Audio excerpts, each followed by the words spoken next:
El mundo es injusto, ¿no es así? Ese chico era solo un niño aprendiendo magia, pero fue utilizado como experimento por los nobles de la Torre Mágica. Después de soportar 7 años de desesperación, finalmente rompe sus límites usando la fuente de poder de la torre y se convierte en un mago rompe límites. Nuestra historia comienza mostrando una gran torre en el cielo. En la oscuridad de su interior, un gemido de dolor resonó. Poco después, una voz áspera ordenó al sujeto que se recompusiera, afirmando que apenas estaban comenzando y que no podía desmayarse. Con eso, se inyectó un estimulante una vez más, provocando un grito intenso. A continuación, la misma voz observó que el efecto duró 461 segundos y que el reactivo actual producía resultados prometedores. Ensangrentado, el cuerpo de la cobaya respiraba con dificultad, mientras se escuchaba que un talento experimental era realmente diferente. En la torre mágica de Bohemian, permanecía encadenado, al mismo tiempo que celebraban el éxito del estimulante que había activado el círculo mágico y suprimido la inmunización. Con la mirada debilitada, notaba el entorno a su alrededor, consciente de que estaban en la torre más poderosa del imperio. Con dificultad, pensaba que estaba muriendo lentamente. Rodeado de equipos de laboratorio, se preguntaba el motivo de todo aquello. Frente a un recipiente con hormigas, reflexionaba por qué alguien con una mente talentosa había terminado de esa forma. Una hormiga se movió, y una voz declaró, ahora, bien. En ese instante, el estimulante fue forzado a manifestarse en su cuerpo, provocando una expresión de dolor extremo. En agonía, gritaba para que se detuvieran, mientras una energía púrpura lo envolvía. Con la mano encadenada y ensangrentada, suplicaba desesperadamente. El maestro de la torre se quejó del ruido, exigiendo un informe al final del experimento, siendo atendido de inmediato por un subordinado. Colgado y herido, el prisionero respiraba con dificultad. Se preguntaba por qué estaba muriendo en ese lugar, justamente donde siempre había soñado estar. Alguien sostuvo su rostro, ordenándole que se recompusiera. En tono de burla, un hombre preguntó cómo se sentía Verdan, alegando que no tenía talento para la magia y que solo se jactaba de ser inteligente. Por eso, Weller explicó que la fuerza vital y el conocimiento del joven estaban siendo extraídos en el laboratorio secreto.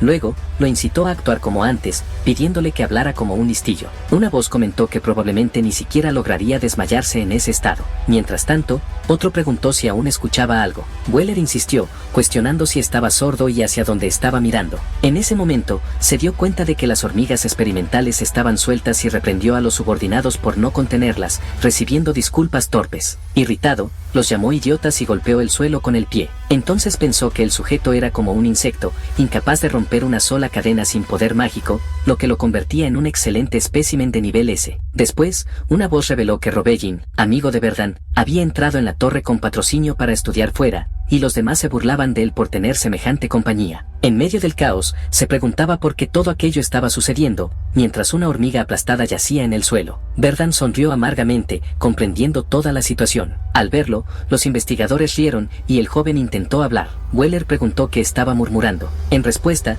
gritó furioso, convencido de que todo ocurría por su debilidad. Toda esa desgracia había comenzado 15 años atrás. Criado en un orfanato, soñaba con convertirse en un gran mago e ingresó a la torre como trabajador común, pero jamás logró cumplir ese deseo. Eso porque su límite de crecimiento era rango I. A los 7 años, la prueba de compatibilidad mágica reveló su total ausencia de talento, lo que fue una sentencia de muerte para su sueño. Aún así, Verdan no desistió, pues su único sueño era ser mago, y espiaba en secreto los libros de hechizos mientras trabajaba en la torre. Además, estudiaba diversos volúmenes de la biblioteca, confiado en su inteligencia aunque careciera de gran poder mágico. Pocos años después, con su genialidad finalmente reconocida, conquistó el cargo de investigador de la Torre Mágica. Un colega lo elogió, diciendo que era más que un genio, capaz de logros que incluso el maestro Balrog reconocería. Fue en ese momento que comprendió que su mente no era solo talentosa, sino algo cercano a la verdadera genialidad. Agradeció a Lucard, afirmando que aún necesitaba probar la tesis antes de presentarla,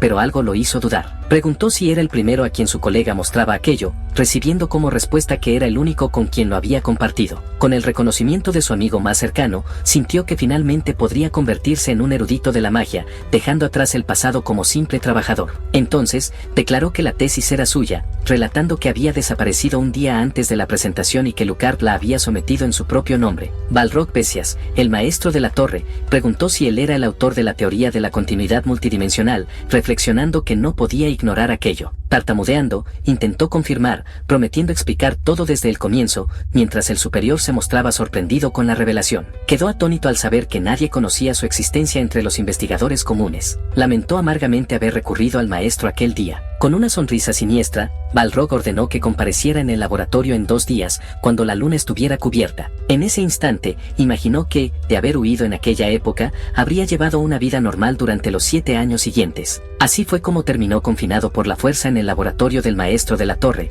quien lo insultaba por su terquedad y prometía intensificar los experimentos. Durante el día actuaba como trabajador, pero de noche se transformaba en cobaya de pruebas. Se le instruía a crear círculos mágicos, validar su propia teoría, inyectar drogas en las venas para observar reacciones y desarrollar nuevas pociones para probar sus efectos. Además, estaba obligado a dedicar su vida a la torre, sufriendo profundamente en el proceso. Sabía que nadie creería en su verdad, y lo único que recibía eran amenazas contra las personas que amaba. Lloraba, cubierto de sangre, convencido de que todo había terminado. Mientras yacía en la celda, se preguntaba qué más podía hacer. Un recuerdo mostraba al joven jugando con Robellin, quien lo llamaba apresurado, mientras él le pedía que esperara. Luego recordaba cuando un mago lo llamaba trabajador y él respondía de inmediato. Poco después, Robellin lo invitaba a convertirse juntos en grandes magos, sellando una promesa entre ellos. Pensó que sí, que todo podría haber sido diferente, mientras los recuerdos de la promesa y del grupo de la torre se mezclaban. Si su potencial de crecimiento hubiera sido apenas un poco mayor, tal vez habría tenido otro destino. Mientras el recuerdo se desvanecía, miraba de nuevo sus propias manos ensangrentadas. De repente, estaba de vuelta en la celda, mirando los barrotes con una expresión aterrada. Una mano arrojó algo al suelo, y una voz le ordenó admitirlo todo. Cubierto de sangre, escuchó que aquello era el final. El suelo de la celda, entonces, se revelaba infestado de hormigas. Verdán volvía a escuchar aquel sonido que siempre surgía durante las pruebas y pensaba que ya no tenía fuerzas, quizás sería mejor morir. En el suelo, una hormiga aplastada llamó su atención, mientras una voz cuestionaba si realmente se sentía así, afirmando que aún no había terminado. La pregunta fue repetida, mientras las hormigas se agitaban en una masa oscura, recordándole venganza y supervivencia. El cuerpo temblaba, pero la voz ordenaba que resistiera, apretara los dientes y soportara todo una y otra vez. Entonces, renacería para no volver a ser pisoteado, y para empuñar un gran poder. Una figura encapuchada, de espaldas a él, apareció frente a un círculo mágico brillante, mientras la voz afirmaba que superaría sus límites. Con el puño cerrado, asintió en silencio a la afirmación.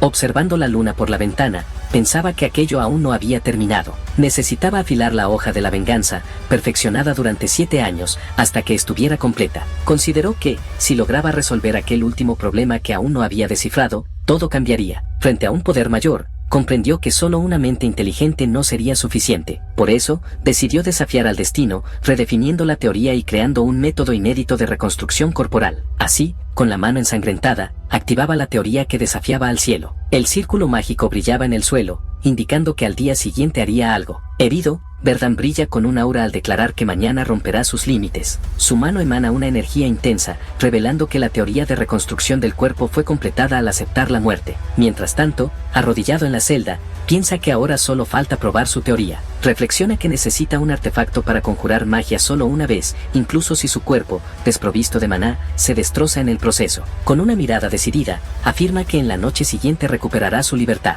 La larga noche se desvanece, dando paso al amanecer sobre la torre mágica, el día de poner en marcha su plan. En ese instante, una llave gira en la cerradura de la puerta. Se abre, y una voz ordena que limpie el laboratorio de alquimia. Weller aparece, burlándose de la condición en que lo encuentra y exigiendo que el lugar esté limpio antes del festival. Con el rostro lastimado, él solo lo observa en silencio. Finalmente, responde sí y sigue hacia la luz fuera de la celda. En el laboratorio, inicia la limpieza con un paño y un recipiente. Poco después, se gira sorprendido al escuchar a alguien preguntar si está limpiando solo. Es Robellin, que sonríe al verlo, siendo reconocida con sorpresa. Pregunta qué hace ella allí, y la joven revela que vino a despedirse de un amigo antes de partir. Al recordar que ella estudiaría en la ciudad mágica de Virente, un privilegio reservado a los mayores talentos, sonríe. Le desea que todo vaya bien, mientras es observado por ella con una mirada pensativa. Entonces, Robellin extiende la mano y lo invita a acompañarla a Virente. Explica que allí no tendría que lidiar con arrogantes y podría encontrar nuevas oportunidades. Se sonroja, diciendo que solo quería a alguien con quien conversar, y es llamada por su nombre en respuesta. Con una leve sonrisa, él afirma que se quedará allí mismo. Ella, a su vez, lo mira con semblante decepcionado. Mientras una carreta parte de la torre, promete que le escribirá cartas. De regreso a la celda, él observa el exterior por la ventana, reflexionando que ella no sabe nada. Sigue pensando que Robellin desconoce por completo lo que ocurre en aquel lugar. Lamenta lo mucho que ella ignora su sufrimiento, hasta escuchar la voz de alguien ordenando que lo acompañe con urgencia. Aún encadenado, se siente agradecido de que ella no esté involucrada en su plan. El festival mágico, que celebra la construcción de la torre y la magia, transforma el lugar en el punto más concurrido del día. Durante el evento, atraviesa un pasillo, consciente de que solo magos de bajo rango permanecen allí. Poco después, una mano golpea la puerta y una voz le autoriza a entrar. El administrador, al verlo, pregunta el motivo de su presencia, oyendo como respuesta que fue enviado para limpiar las bóvedas del tesoro. Refunfuñando, el hombre dice que debería haber pedido permiso y lo llama un tonto patético. Aún así, le permite entrar, advirtiendo que no dañe nada, a lo que responde de inmediato con un sí. La puerta se abre, revelando la cámara del tesoro. Su mano toca suavemente una superficie cualquiera. Luego, reposa los dedos sobre un artefacto mágico. Con una mirada concentrada, activa el objeto para bloquear cualquier sonido. Descendiendo una escalera en espiral que brilla tenuemente, afirma que su plan comienza ahora. Los pasos resuenan mientras continúa el descenso. Finalmente, llega a su destino, un círculo mágico y un bastón brillante lo esperan. El segundo circuito es un artefacto artificial raro, capaz de lanzar hechizos triples y despertar talentos latentes. Declara que necesita el bastón para ejecutar su plan y que debe desactivar el círculo mágico de protección. Revela que se trata de un hechizo de séptimo nivel, creado personalmente por el maestro de la torre. Mientras su mano se extiende, emitiendo energía, afirma haber pasado 7 años estudiando cómo romper aquella barrera. El círculo mágico se hace pedazos en medio de un resplandor cegador. Después, alza el bastón y afirma que será él mismo quien lo destruya. En otro punto de la torre, botellas de licor están esparcidas, y alguien maldice. 2 magos refunfuñan sobre haber sido los desafortunados encargados de custodiar la fuente de poder durante el festival. Uno de ellos, Barbudo, cree que está soportando todo con dignidad, ya que, por habilidad, él debería haber sido el elegido. En ese instante, aparece el intruso y el mago Barbudo lo manda a traer más bebida, juzgando que era el momento ideal. Su compañero comenta que, cuando se convierta en maestro de la torre, jamás volverá a tocar aquella bebida, provocando la risa del colega. Con el bastón en manos, el recién llegado lanza una mirada decidida. El Barbudo, animado, acepta el desafío de convertirse en maestro de la torre con entusiasmo. De repente, el otro observa sorprendido lo que ocurre a su lado. Sin entender, pregunta qué está haciendo. Al ver que el bastón es empuñado, grita furioso al joven. Tomado por la sorpresa, el muchacho vacila ante la reacción inesperada. Irritado, el mago agarra su propio bastón y amenaza con corregir la mente tonta del invasor. Entonces, lanza una magia de nivel 3, la temible ola titánica. Viendo el hechizo acercarse,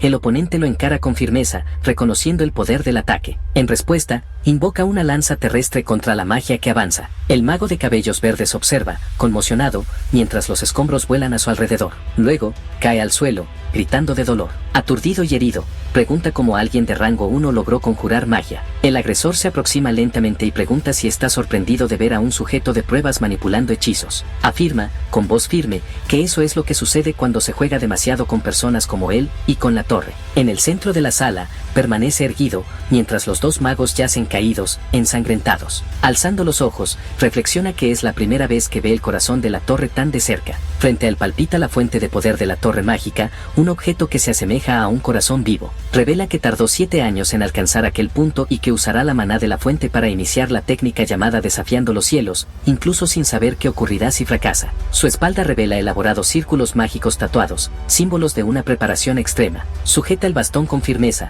pues sabe que, si no lo intenta, jamás descubrirá el resultado. Entonces, clava el artefacto en el centro del círculo mágico en el suelo. Permanece allí, envuelto por una intensa energía que lo conecta directamente a la fuente. Mientras tanto, la reforma corporal se inicia, envolviéndolo en un aura chisporroteante. Grita desafiando los cielos, tomado por una energía azul que explota a su alrededor. La fuente de la torre palpita en respuesta, iluminando todo con una luz intensa y azulada. Un gigantesco haz de energía asciende desde la cima de la torre, rompiendo los cielos. A lo lejos, una carreta se aleja, mientras la estructura resplandece con la descarga mágica. Una silueta observa el fenómeno a lo lejos, notando que la energía proviene de la fuente. Balrog Besia surge de las sombras, declarando que alguien ha invadido su torre mágica. La vasta explosión de energía de la torre envolvió el área externa en humo y escombros bajo la luz de la luna. Entre las ruinas, una figura tosía pesadamente, luchando por levantarse. Con fuerza, sostenía el bastón, buscando recuperar el aliento mientras el denso humo lo rodeaba. Partículas de energía se deslizaban por su mano,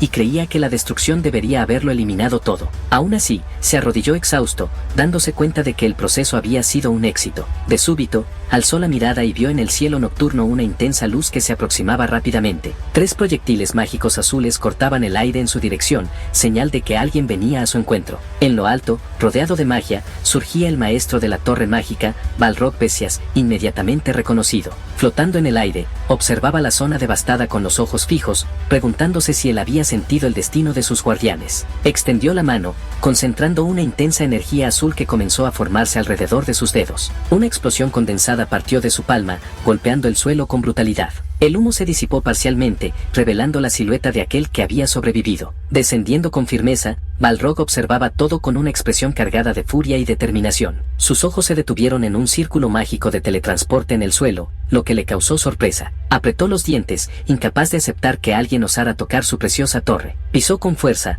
envuelto en un aura de magia púrpura, y bramó que poco importaba quién era el invasor. Declaró que, fuese el propio emperador o un simple niño, el culpable pagaría caro por la afrenta. Con la rabia hirviendo, juró que encontraría al responsable y lo mataría sin piedad. Su furia era tal que el cielo sobre la torre se cubrió con una tormenta eléctrica avasalladora. Al mismo tiempo, bajo un cielo azul y soleado, un cuerpo reposaba inmóvil, tomado por el cansancio. Él solo quería permanecer recostado, pero el sonido del agua corriente lo despertó. De repente, se sobresaltó al darse cuenta de que estaba completamente sumergido, confundido por la situación. Miró alrededor, sin entender dónde había terminado, pues recordaba que estaba huyendo. Al ver su reflejo en la superficie del agua, fue invadido por el choque. Tocó su propio rostro con asombro, incapaz de comprender el cambio. Su cabello, antes castaño, se había vuelto grisáceo, casi plateado. Sus ojos ahora brillaban en un tono azul claro vívido, reemplazando las pupilas oscuras de antes. Se preguntó si se había convertido en otra persona, temiendo que algo hubiera salido mal en la reconstrucción. Recordó entonces que, tras concluir la reforma corporal, había usado magia de teletransporte para escapar antes de que Balrog lo alcanzara. Con eso, concluyó que el hechizo lo había lanzado a un lugar totalmente desconocido. Al mirar a su alrededor, notó que el bosque y sus plantas eran completamente desconocidos, señal de que había sido transportado muy lejos. Una sonrisa se formó en su rostro al darse cuenta de que el hechizo lo había llevado con éxito a través de medio continente. Rió a carcajadas, invadido por la alegría de haberse liberado y completado la transformación corporal. Acostado en la hierba húmeda, imaginaba la furia de Balrog, incapaz de rastrearlo tras la destrucción de la torre. Aunque satisfecho, reconoció que solo destruir el lugar no sería suficiente para derribar la torre mágica. Sabía que Balrog, conocido como el Omnipotente, ciertamente tendría contramedidas y se recuperaría con facilidad, incluso después de perder personal. Por eso, sonrió con determinación, dispuesto a hacerse más fuerte mientras el enemigo lo reconstruía todo. Alzó la mano al cielo y juró destruir cada vestigio de aquello que el viejo maestro había creado. Con el puño cerrado, declaró que su venganza y la prueba de su valor como mago serían recordadas por la historia. Se despidió mentalmente de la torre mágica, por ahora. En ese momento, un pequeño goblin apareció entre los árboles, cortando leña despreocupadamente. Ya vestido, levantó la mano y lanzó el hechizo hoja de viento. La ráfaga cortante alcanzó al goblin, que soltó un grito de sorpresa al caer. Observó el cuerpo inmóvil y la hierba teñida de sangre. A pesar de la transformación, no sintió ninguna diferencia real en su poder. Concluyó que algo estaba mal en la reconstrucción, pues ni su mana ni su cuerpo reflejaban lo que esperaba. Sin entender el motivo de la falla, consideró la situación problemática, aún más estando lejos de cualquier aldea. Un poco más adelante, avistó marcas en el suelo. Agachándose, examinó cuidadosamente las huellas de derrape de una carreta y una caja abandonada. Con un gesto, activó detección de mana sobre el objeto, decidido a encontrar al dueño. Una fuerte aura azul brotó de sus manos, revelando un rastro mágico que se extendía por el bosque. A lo lejos, una carreta tirada por 2 caballos corría a toda velocidad por el sendero. El cochero gritaba, obligando a los animales a correr aún más rápido. Maldijo, invadido por el pánico y la confusión ante la situación. En su mente, recordaba la emboscada sufrida por bandidos. Intentó negociar, pero fracasó, y sus mercenarios huyeron sin dudarlo. Sin embargo, lo peor no fueron los bandidos, sino la aparición de un orco con una sonrisa cruel que lo aterrorizaba. Por suerte, la criatura se había vuelto contra los propios invasores, permitiendo su huida. La carreta seguía por el camino con urgencia, pues, si el orco no se hubiera distraído, estaría muerto. Un sonido detrás lo hizo estremecer, temiendo ser seguido. Azotó a los caballos con desesperación, implorando más velocidad. De repente, una rueda golpeó un tronco, haciendo que la carreta volcara. El hombre fue lanzado al suelo, gritando de dolor al sentir su espalda chocar con la tierra. Con dificultad, se incorporó, aún aturdido, hasta que se congeló al notar algo al frente. De los arbustos sombríos, ojos brillantes surgieron en la oscuridad. Orcos y goblins de ojos rojos emergieron de la maleza, rodeándolo. Atónito, cayó de rodillas, incapaz de creer que moriría a manos de monstruos. Las criaturas avanzaban lentamente, listas para atacarlo. En un grito de desesperación, aceptó su fin y cerró los ojos. En el instante siguiente, una muralla de tierra se alzó a su alrededor, atrapándolo y bloqueando a los monstruos. En lo alto de la muralla, su salvador observaba, dándose cuenta de que había olvidado dejar una abertura para el aire. Uno de los orcos más grandes sonrió de forma siniestra, sus ojos rojos brillando con intensidad.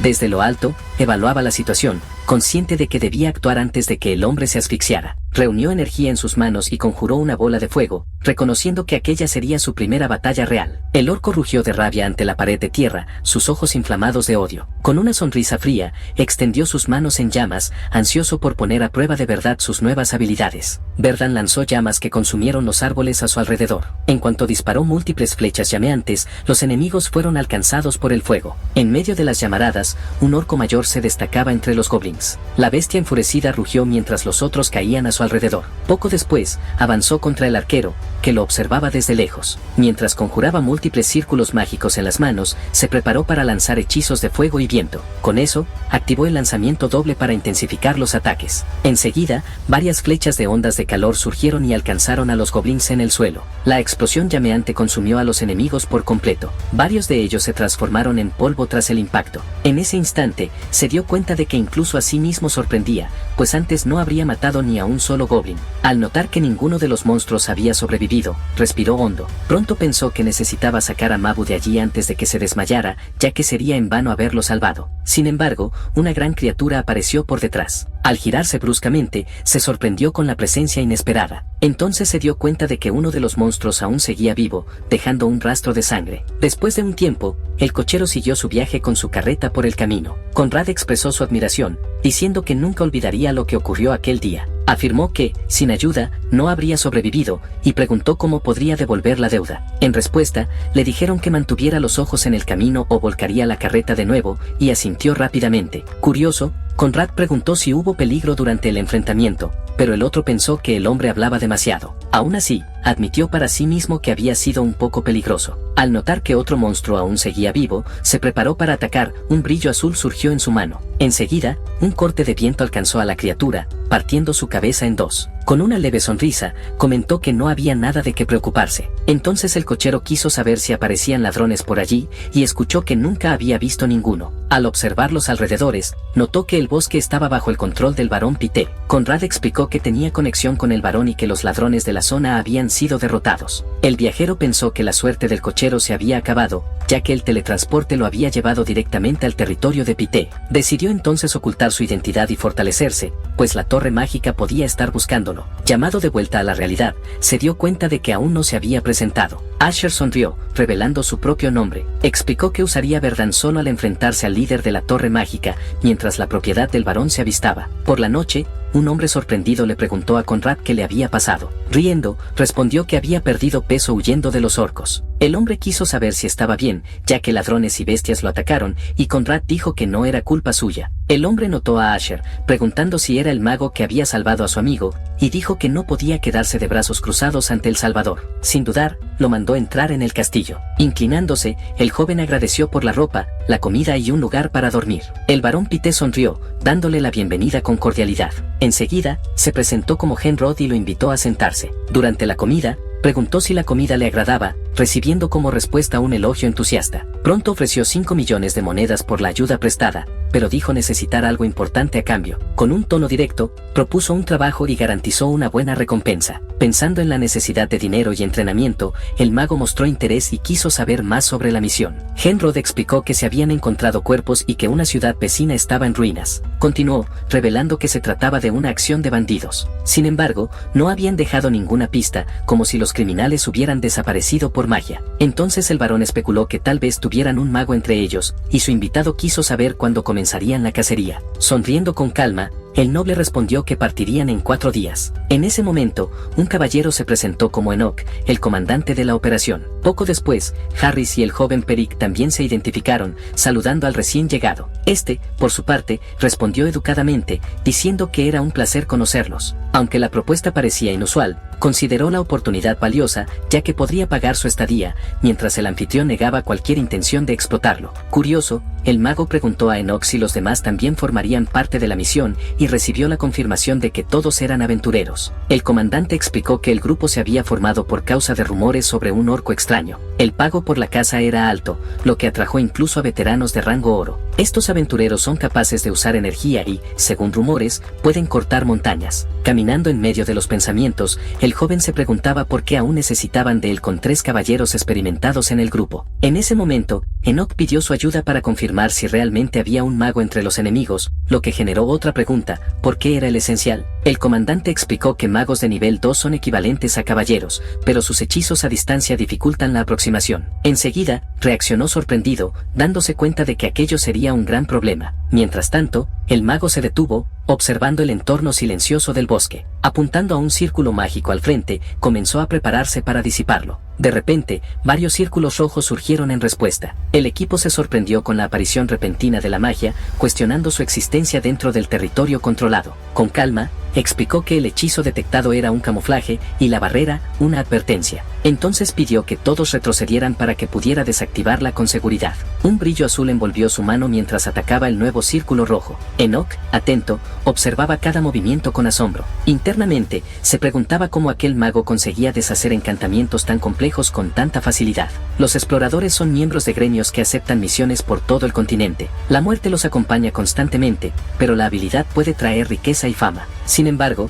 algunos se corrompen por el deseo y terminan convirtiéndose en bandidos, volviendo sus espadas contra sus propios semejantes. Uno de esos prófugos, Barja, expresaba frustración en el bosque junto a su compañero. Ambos lamentaban el desastre causado por el último ataque y la falta de comida tras la embestida de los orcos. En ese clima tenso, reprendió al grupo, exigiendo que dejaran de observar y salieran a cazar algo. Mientras tanto, Enoch y uno de los caballeros evaluaban la situación a lo lejos, convencidos de que habían encontrado a los objetivos, solo esperando órdenes. Así que, cuando el comandante sugirió un ataque inmediato, fue interrumpido. Con un tono firme, el mago explicó que había sido enviado como contramedida contra conjuradores, destacando que necesitaban evaluar al enemigo con cuidado, pues enfrentar a alguien más poderoso podría sellar su derrota. Aunque preocupado por un posible movimiento de los bandidos, Enoch guardó silencio, observando a su compañero reflexionar en silencio. Poco después, el mago reveló tener una idea para lidiar con la situación. Al mismo tiempo, el líder de los prófugos se quejaba con Bilsen por la pérdida de uno de los subordinados. Ante ello,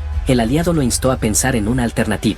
El bandido lamentaba que un orco salvaje hubiera aniquilado a sus hombres, recordando amargamente sus días como explorador y el momento en que mató a otro por avaricia. En un intento de resolver el impasse, sugirió atacar otra aldea, pero su compañero se opuso, recordando que el varón se había enfurecido con los cuerpos colgados en los árboles. Además, advirtió sobre la fragilidad de la magia de ocultación y mencionó la cercanía de la ciudad de Martes. Comentaba sobre saquear la aldea cuando una explosión de energía cortó el aire. Sorprendido, se dio cuenta de que las llamas lo rodeaban por todos lados. Una inmensa ola de fuego y luz arrasó el área, revelando un círculo mágico alrededor de Barja. Los criminales comprendieron que habían sido descubiertos por magia, no por accidente. La embestida mágica se extendió, alcanzando a varios miembros del grupo en medio del caos. En la confusión, Bilsen gritó de dolor, con el rostro herido y el báculo en la mano. Asustado, el líder se acercó y lo vio caído en el suelo, herido. Pronto comprendió que la barrera de maná era frágil y devolvía un impacto brutal al conjurador. En ese instante, el mago afirmó que se encargaría del enemigo tras evaluar su fuerza,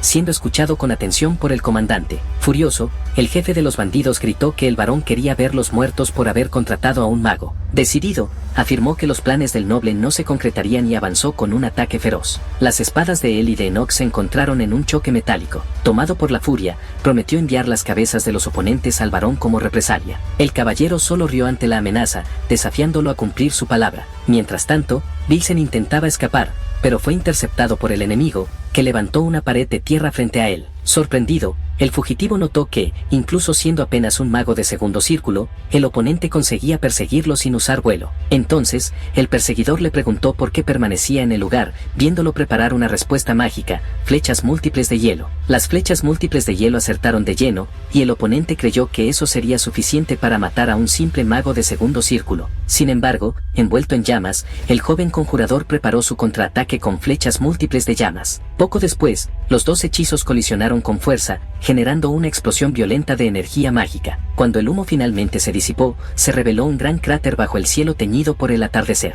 Herido y jadeante, el adversario apenas podía creer lo que veía, mientras escuchaba que había elegido al oponente equivocado. Aún así, pensaba que podía vencerlo solo y huir, incluso con la desventaja frente al caballero. El mago de fuego, entonces, lo miró con firmeza y afirmó que no permitiría su huida. Ante aquella determinación, el enemigo reconoció el talento del muchacho, elogiando su confianza y dominio de magias tan complejas para alguien tan joven. Con los ojos inflamados de ira, pensaba que el otro jamás imaginaría ser derrotado allí mismo. Enseguida, bramó el nombre del hechizo hielo caído, invocando inmensos fragmentos de hielo a su alrededor. Mientras los bloques congelados descendían con violencia, su rival mantuvo la calma y lo observó todo con seriedad. En ese instante, un cubo de energía colosal surgió, bloqueando completamente la magia enemiga. Sorprendido, el conjurador de hielo quedó sin reacción, sin entender cómo aquello había sido posible. Pronto, pilares de tierra se alzaron del suelo, chocando contra el hielo y reduciéndolo a pedazos. Incrédulo, notó que el joven había logrado detener su magia más poderosa. Entonces, el mago levantó el brazo,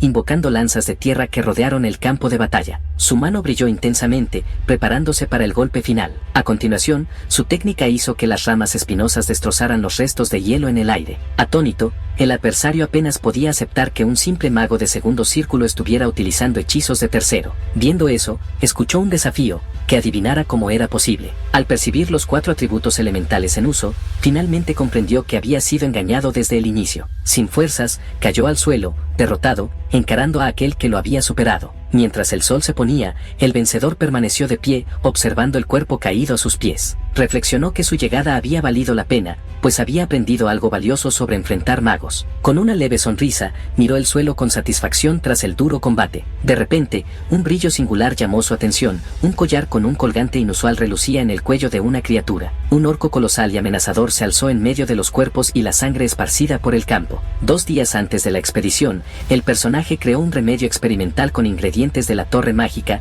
llamándolo dilatador de circuito mágico. Al recordar los días en aquel lugar, dudó en realizar nuevas pruebas en humanos, pero aún así inyectó el líquido verde. Con la aplicación, un ruido estruendoso y un grito resonante llenaron el ambiente. Por causa de ello, alcanzó el 3er nivel, comprobando el éxito del experimento. Mientras tanto, Asher observaba el cuerpo inerte de un enemigo, reflexionando sobre cómo probar el valor de su trabajo, hasta que algo llamó su atención. Se acercó y notó una varita tirada al lado, preguntándose si era la misma que había sido usada por el oponente. Enseguida, activó una evaluación mágica sobre el objeto. La varita reducía el tiempo de conjuración y aumentaba el poder de los hechizos de hielo, una combinación bastante útil para su estilo de combate. En ese instante, Sir Peric llegó apresurado, visiblemente aliviado al ver a su aliado a salvo. Aunque el enfrentamiento contra el enemigo más fuerte había sido largo, se mostró satisfecho con el desenlace y observó los rastros dejados por la batalla. Pronto, Asher preguntó si todos los bandidos habían sido derrotados, y recibió la información de que solo el líder permanecía en combate,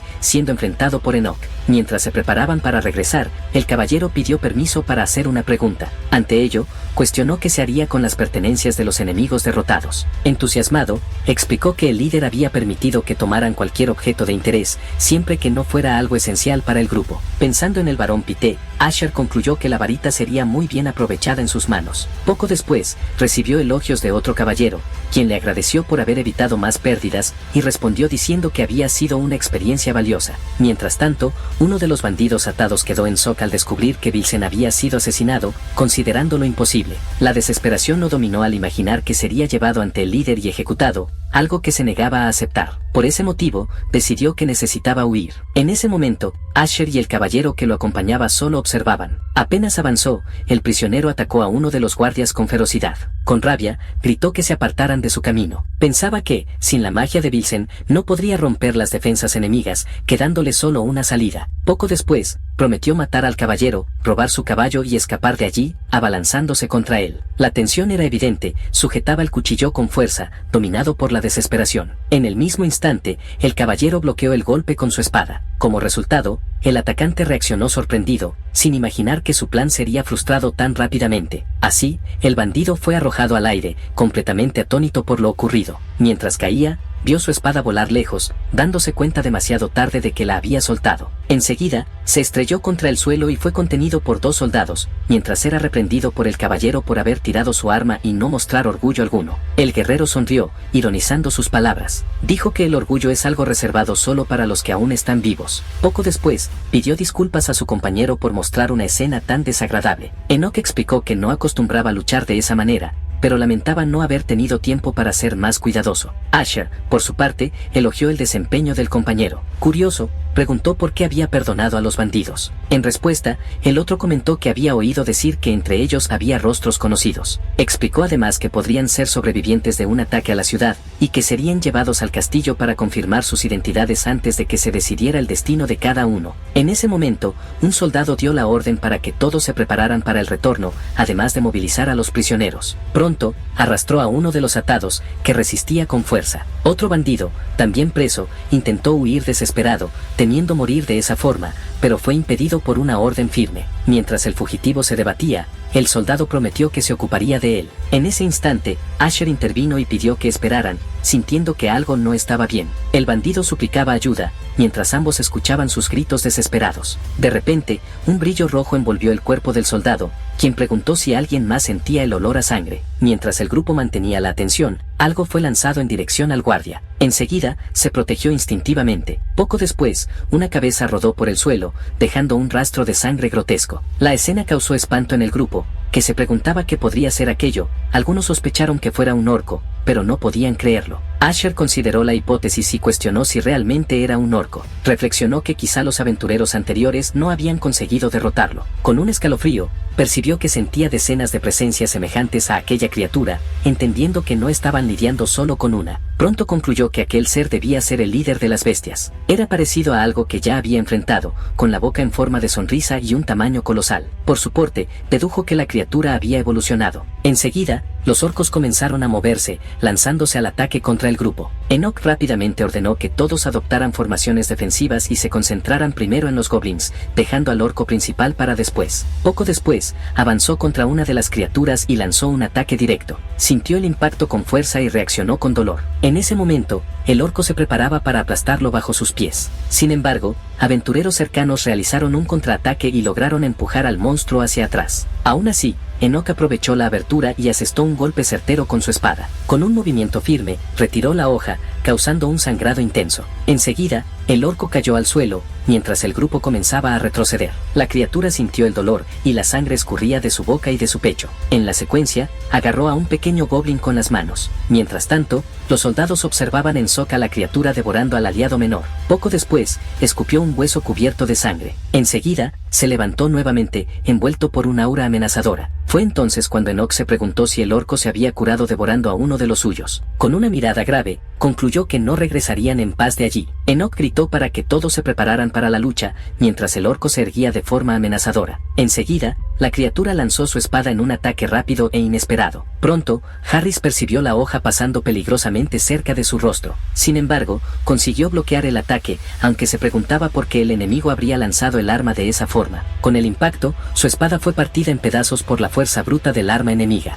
Los fragmentos de la hoja rota volaron en su dirección, esparciéndose alrededor. Entonces, algunos pedazos alcanzaron su rostro, causando cortes e iniciando un sangrado intenso. De inmediato, Harris gritó de dolor, con el cuerpo cubierto de manchas de sangre. Otro compañero, al presenciar la escena, gritó su nombre, lleno de preocupación. Mientras Peric lo llamaba, el monstruo apareció repentinamente a su lado. Entonces, se preparó para lanzar un golpe, afirmando que lo alcanzaría. Con el ataque, quedó sorprendido al notar que su espada había quedado atrapada en los músculos de la criatura. Intentó tirar de ella con fuerza, pero sin éxito, pues el orco comenzó a rodearlo con las manos. Finalmente, la criatura fue alcanzada directamente en el rostro por otro ataque. En ese momento, Asher convocó a Peric para que se acercara, mientras piedras comenzaban a flotar a su alrededor. Deslizándose hasta él, Peric confirmó haber sobrevivido, pero relató un nuevo problema. Con lágrimas en los ojos, preguntó cómo debería actuar, ya que había perdido su espada. Asher explicó que, tras devorar al goblin, el orco había aumentado su velocidad de regeneración y su resistencia física. Peric recordó el golpe que había lanzado con toda su fuerza para intentar cortar el brazo de la criatura, afirmando jamás haber oído hablar de un orco tan poderoso, y se preguntó si sería una entidad legendaria. No obstante, su teoría fue refutada por Asher, lo que lo dejó aún más confundido. Sorprendido, insistió en la idea, diciendo que tanta fuerza no podría venir de un orco común. Entonces se explicó que aquella criatura poseía habilidades de regeneración y fortalecimiento por medio del consumo. Además, era capaz de liderar a sus subordinados e incluso inducirlos a la locura. Otros monstruos también comenzaron a aparecer, reforzando la amenaza. La fuerza del orco era tal que superaba incluso a caballeros entrenados, siendo completamente diferente de los demás de su especie. Mientras tanto, uno de esos caballeros fue lanzado lejos tras ser golpeado por él. Aún ante la amenaza, Asher sonrió, diciendo que, si solo era aquello, la criatura era demasiado débil para ser considerada una entidad especial. Enseguida, apareció una figura encapuchada conjurando magia, y se explicó que los conjuros comunes poseían un límite fijo. Ir más allá de ese límite causaría su extinción. Sin embargo, había un hechizo sin tal límite, la manipulación geográfica. Asher se preparó para lanzarlo, con las manos envueltas en energía mágica. Mientras realizaba los gestos, un gran círculo mágico se formaba a su alrededor. En el centro de un torbellino de tierra y escombros, se mantenía firme, impactando a los soldados cercanos. Dos de ellos reaccionaron al suelo temblando, uno de ellos entrando en pánico al cuestionar si había otras especies cerca, temiendo por su vida. Enoch intentó calmarlos, pidiendo que mantuvieran sus posiciones y afirmando que aquello era solo magia de Asher. Aún así, él mismo comenzó a cuestionarse sobre la situación. Poco después, el escenario reveló un enorme abismo con varias criaturas en las profundidades y el grupo de Enoch sobre una plataforma elevada. Enseguida, los goblins cayeron en el agujero recién formado. La criatura mayor impactó contra el suelo cubierta de sangre. El orco principal ahora estaba herido en el fondo del abismo, gruñendo de dolor. Mientras tanto, Asher comenzó a conjurar una poderosa magia de fuego, levantando una de las manos en medio de intensas llamas. De inmediato, una colosal columna de fuego descendió de los cielos, revelándose como el hechizo de tercera capa, bola de llamas. Peric se alegró al ver a los enemigos siendo quemados, encontrando aquello muy satisfactorio, pero fue reprendido para mantener la dignidad. Asher observaba, y se explicó que la manipulación geográfica no tiene límite de expansión, pero pocos la usan debido al alto consumo de maná en relación con la fuerza. Asher lamentó que el resultado quedara por debajo de sus expectativas, a pesar de tener maná para crear un poder de nivel superior. De repente, un rugido asustó a Asher y al grupo. El orco principal, aún vivo y envuelto en energía roja, se levantó de las llamas con goblins a su alrededor. Peric cuestionó a Asher sobre qué hacer ahora que el orco no quería morir quemado, mientras él pensaba. Asher entonces conjuró un nuevo hechizo llamado Onda, y un aura azul se concentró en sus manos. El orco y los goblins fueron engullidos por una poderosa ola de agua. Petrick gritó el nombre de Asher mientras este alzaba el bastón con una mirada decidida. Asher concentró su magia para conjurar flechas multihielo y ventisca invernal. Él flotaba en medio de un círculo mágico de hielo, afirmando que congelaría al orco hasta la muerte. Con la magia de flechas frías y amargas, varias flechas de hielo alcanzaron al orco principal. Enseguida, los goblins alrededor también quedaron completamente congelados. A pesar de los ataques de hielo, el orco avanzó furiosamente contra Asher, que mantenía su círculo mágico. Asher observaba, reflexionando que aunque el orco regenerara o no sintiera dolor, no podría moverse si su cuerpo quedaba congelado. Él se movió rápidamente alrededor del orco. El orco se acercó con una sonrisa macabra, sus ojos y colmillos brillando. Asher sostenía un orbe de luz azul palpitante en sus manos. Él lanzó un orbe congelado masivo contra el orco, que fue alcanzado de lleno. El orco quedó completamente congelado y Asher declaró que la conquista estaba completa. La escena cambió hacia la imponente y hermosa ciudad mágica Virente. Dos jóvenes conversaban tranquilamente en un balcón y uno preguntó al otro si había visto las noticias, a lo que él confirmó. Uno de ellos comentó sobre la torre mágica sellada y la supuesta explosión de su fuente de energía, mientras el otro cuestionaba si confiaba en esa noticia. Los magos desaparecidos y la torre inoperante indicaban un daño demasiado grande para una simple explosión de energía, algo que uno de ellos no sentía desde hacía mucho tiempo. El joven con bigote escuchó que el público hablaba de castigo divino o desastre planeado, feliz por haber probado una teoría mientras se preguntaba sobre cartas de la torre. Alguien había tramado sellar la torre mágica Bohemirn. El joven con bigote susurró que la torre no se sellaría sola, y sospechaba que había sido atacada por causa de experimentos secretos. De repente, el hombre con bigote derramó su café, visiblemente alterado tras haber sido sujetado. La figura encapuchada lo agarró exigiendo que repitiera lo que dijo, y de inmediato él preguntó qué estaba sucediendo. La mujer de cabello rojo, antes encapuchada, preguntó qué había ocurrido. Con una mirada seria, preguntó qué había pasado con la torre mágica Bohemian. Todos brindaron alegremente por el regreso seguro del escuadrón de subyugación. Tras la conclusión de la misión, el señor anfitrión ofreció un banquete de celebración en su territorio. Mientras elogiaba la hazaña de todos, un noble comentó que no conseguía ver a Asher en ninguna parte. Enseguida lo divisó al otro lado del salón con una sonrisa en el rostro. En ese instante, el mago se acercó y preguntó si acaso había llegado demasiado tarde. El anfitrión respondió que había llegado en el momento justo, mientras le ofrecía una copa de vino. Tras agradecer, el recién llegado mostró sorpresa al ver soldados comunes en el banquete. No obstante, el noble afirmó que el estatus no importaba en aquel momento. Con eso, el tema cambió. El anfitrión preguntó si los bandidos no habían sido demasiado fuertes,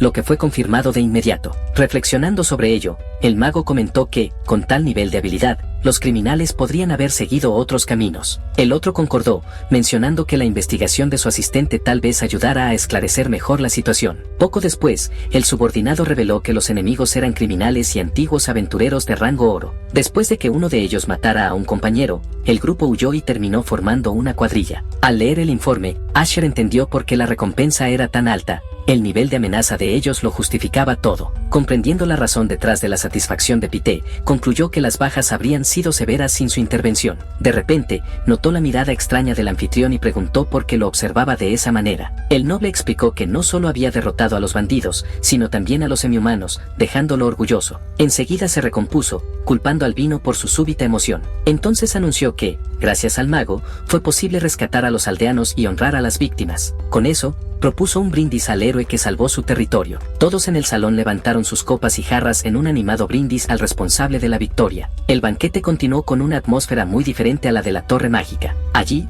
todos celebraban en unión. A diferencia del ambiente frío y pretencioso de la torre, aquel lugar era genuinamente acogedor. Por ese motivo, el calor humano allí presente cautivó profundamente a Verdan. Por primera vez desde que huyó, fue arrastrado a la celebración por un compañero animado. Con ello, consiguió sonreír de corazón en medio de la alegría colectiva. Mientras tanto, nadie aún percibía el caos inminente causado por el colapso de la Torre Mágica. Lady Robegin, sin embargo, dudaba de los rumores al observar que la estructura parecía intacta. Al ser cuestionada, confirmó haber vuelto de Borente, sintiéndose aliviada con lo que veía. Enseguida preguntó por el paradero de Verdan, dejando al interlocutor visiblemente vacilante. Él apenas señaló hacia la multitud a lo lejos, indicando dónde estaba el joven. Al acercarse, la dama encontró un cuadro con la lista de personas desaparecidas. Con el rostro sombrío, encaró los nombres, incapaz de creer lo que veía. Al observar las fotos de tantos magos, pensó que aquello no podía ser verdad. Mientras leía, insistía para sí misma en que todo era un gran error. Entonces, sus ojos se fijaron en el retrato de una persona en particular.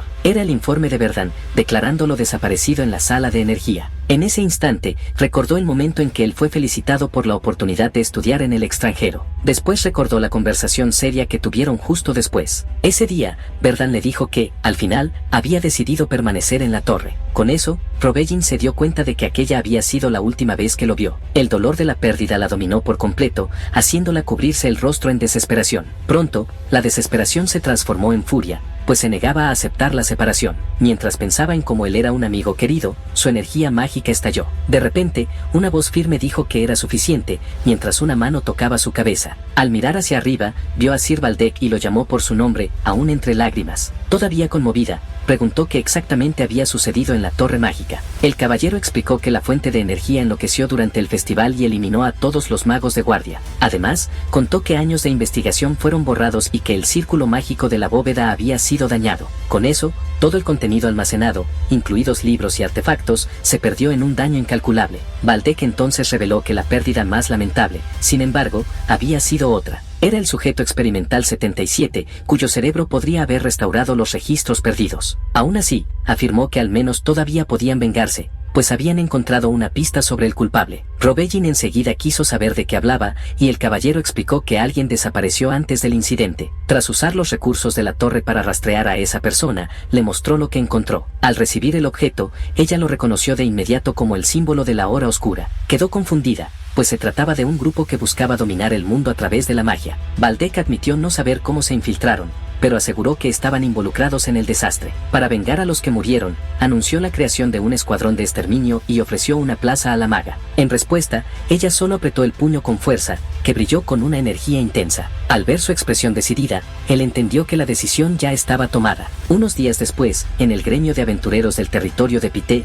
un hombre le agradeció por esperar. Enseguida, el maestro del gremio pidió disculpas a Sir Asher por el incidente reciente. Explicó que habían enviado aventureros de rango oro, pero el resultado había sido desastroso. Al parecer, Asher consideró aquello solo una coincidencia. Aliviado con la comprensión, el maestro agradeció y le entregó el certificado de recompensa. Al leer el documento, vio que la suma total de 24 millones caería a 12 millones tras los impuestos. Con eso, el hombre explicó que la tasa del 50% para no afiliados era una ley imperial y no podía ser ignorada. Aún así, reveló que había una forma legal de evitar el impuesto. Rápidamente, el mago dedujo que la sugerencia era convertirse en aventurero. El maestro confirmó animadamente, explicando que podía comenzar directamente en el rango plata debido a su caso especial. Mientras era incentivado a firmar la inscripción, Asher lo detuvo, reflexionando que lo más importante no era el dinero. Con una leve sonrisa, tomó solo el certificado, pues su prioridad era volverse lo suficientemente fuerte para su venganza. Aunque había vivido 7 años como sujeto de experimentos en la Torre Mágica, su esencia seguía siendo la de un mago. Siendo un investigador de misterios, se encontraba en el almacén de la Guilda de Aventureros del territorio de Pité. Por eso, reveló haber traído el cuerpo de la variante que había derrotado. Todo con el fin de realizar una investigación completa sobre la criatura. Mientras analizaba el cuerpo, se sorprendió al descubrir que la guilda poseía un artefacto que preservaba el estado de lo que cubría. Sin embargo,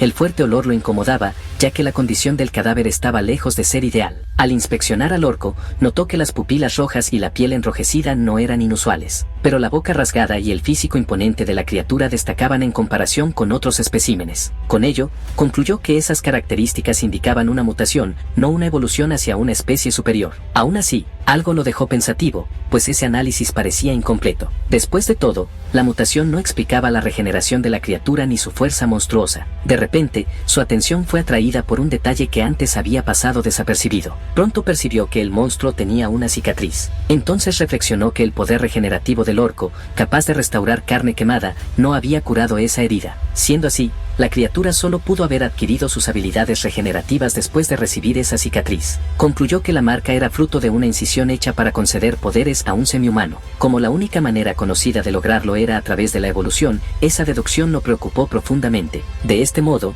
dedujo que alguien había creado la variante artificialmente, considerando este el peor escenario posible. Días después, al despedirse, Conrad dijo que no era necesario acompañarlo tan lejos. No obstante, él insistió, afirmando que, por haber salvado su vida, aquello era lo mínimo que podía hacer. Aún así, el mago sentía que ya había recibido demasiado, señalando los equipos mágicos que había ganado. En respuesta, Conrad afirmó que aquella era la justa recompensa que merecía, recibiendo un sincero agradecimiento. Entonces, el viajero se despidió y siguió su camino, mientras su compañero le deseaba buena salud. Enseguida, Conrad gritó que usara su nombre en cualquier filial de la guilda, prometiendo que no se arrepentiría. Tras la despedida, el mago lanzó la magia de vuelo y atravesó el bosque con rapidez. Con ello, llegó a la aldea en la frontera entre el territorio de Pité y la baronía de Martes. Al deshacer la magia, aterrizó discretamente en una calle del poblado. Mientras consultaba un mapa, confirmó que aquel era el único asentamiento entre la ciudad y la baronía. Poco después, compró una fruta y calculó que descansar allí una noche sería lo ideal para su itinerario. Sin embargo,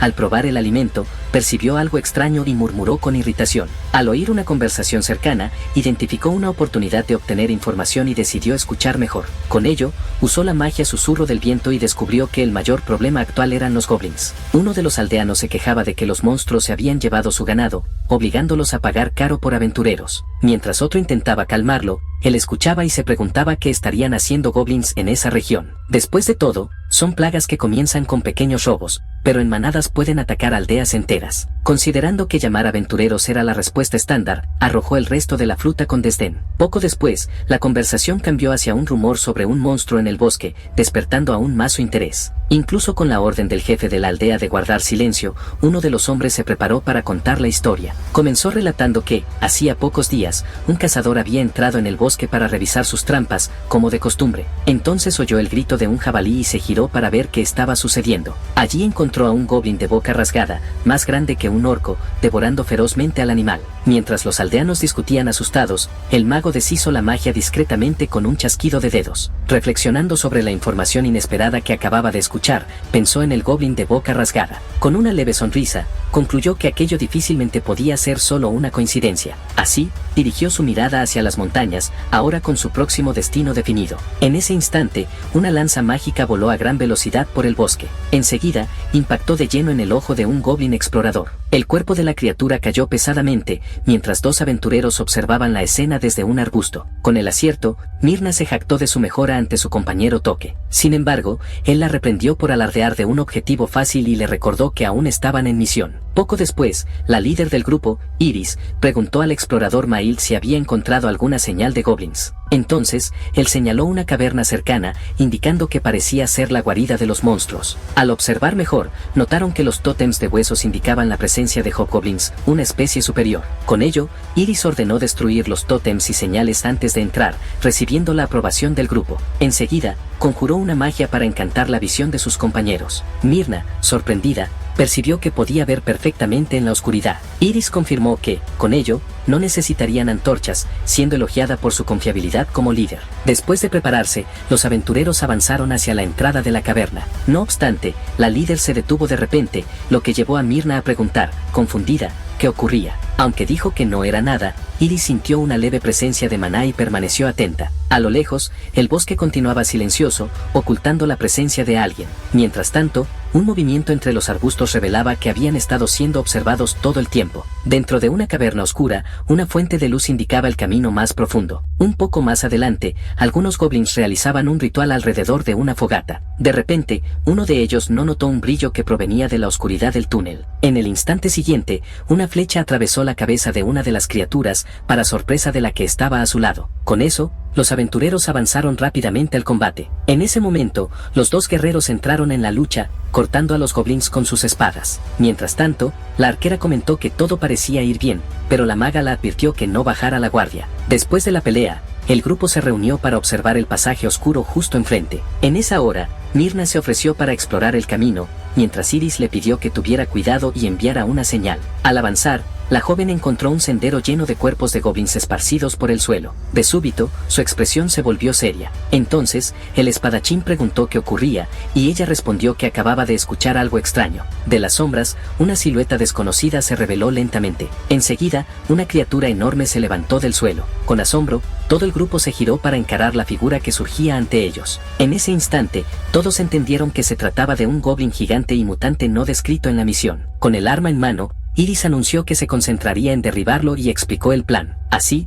instruyó a Myrna a acertar en el ojo derecho del goblin, mientras Loke y Mail ganarían tiempo para que pudiera finalizarlo. Siguiendo el plan, la arquera saltó desde una roca y preparó su arco para el disparo. A continuación, apuntó con precisión al objetivo. Con ello, la flecha impactó de lleno en el ojo de la criatura. Entonces, al ver al monstruo reaccionar, Loke gritó a Mail que levantara el escudo de inmediato. Poco después, los dos avanzaron juntos con sus armas envueltas en energía. Sin embargo, al saltar para atacar, el golpe de Loke no surtió mucho efecto. En medio de su avance, se dio cuenta de que algo estaba mal, pues la mano gigante del goblin cada vez se acercaba más para atraparlo. En ese momento, Iris preparó un hechizo de explosión de maná. Acto seguido, lanzó múltiples esferas de energía que golpearon el cuerpo del goblin. Con el impacto, la criatura retrocedió gritando. Tan fuerte fue el ataque que arrojó a otro monstruo contra ellos. Sorprendido, Loke gritó al notar que la criatura acababa de lanzar un goblin. En la misma hora, Myrna gritó a Iris que se agachara, pues el cuerpo volaba directamente hacia ella. De las sombras, Asher usó una habilidad para desviar el proyectil en el aire. Con eso,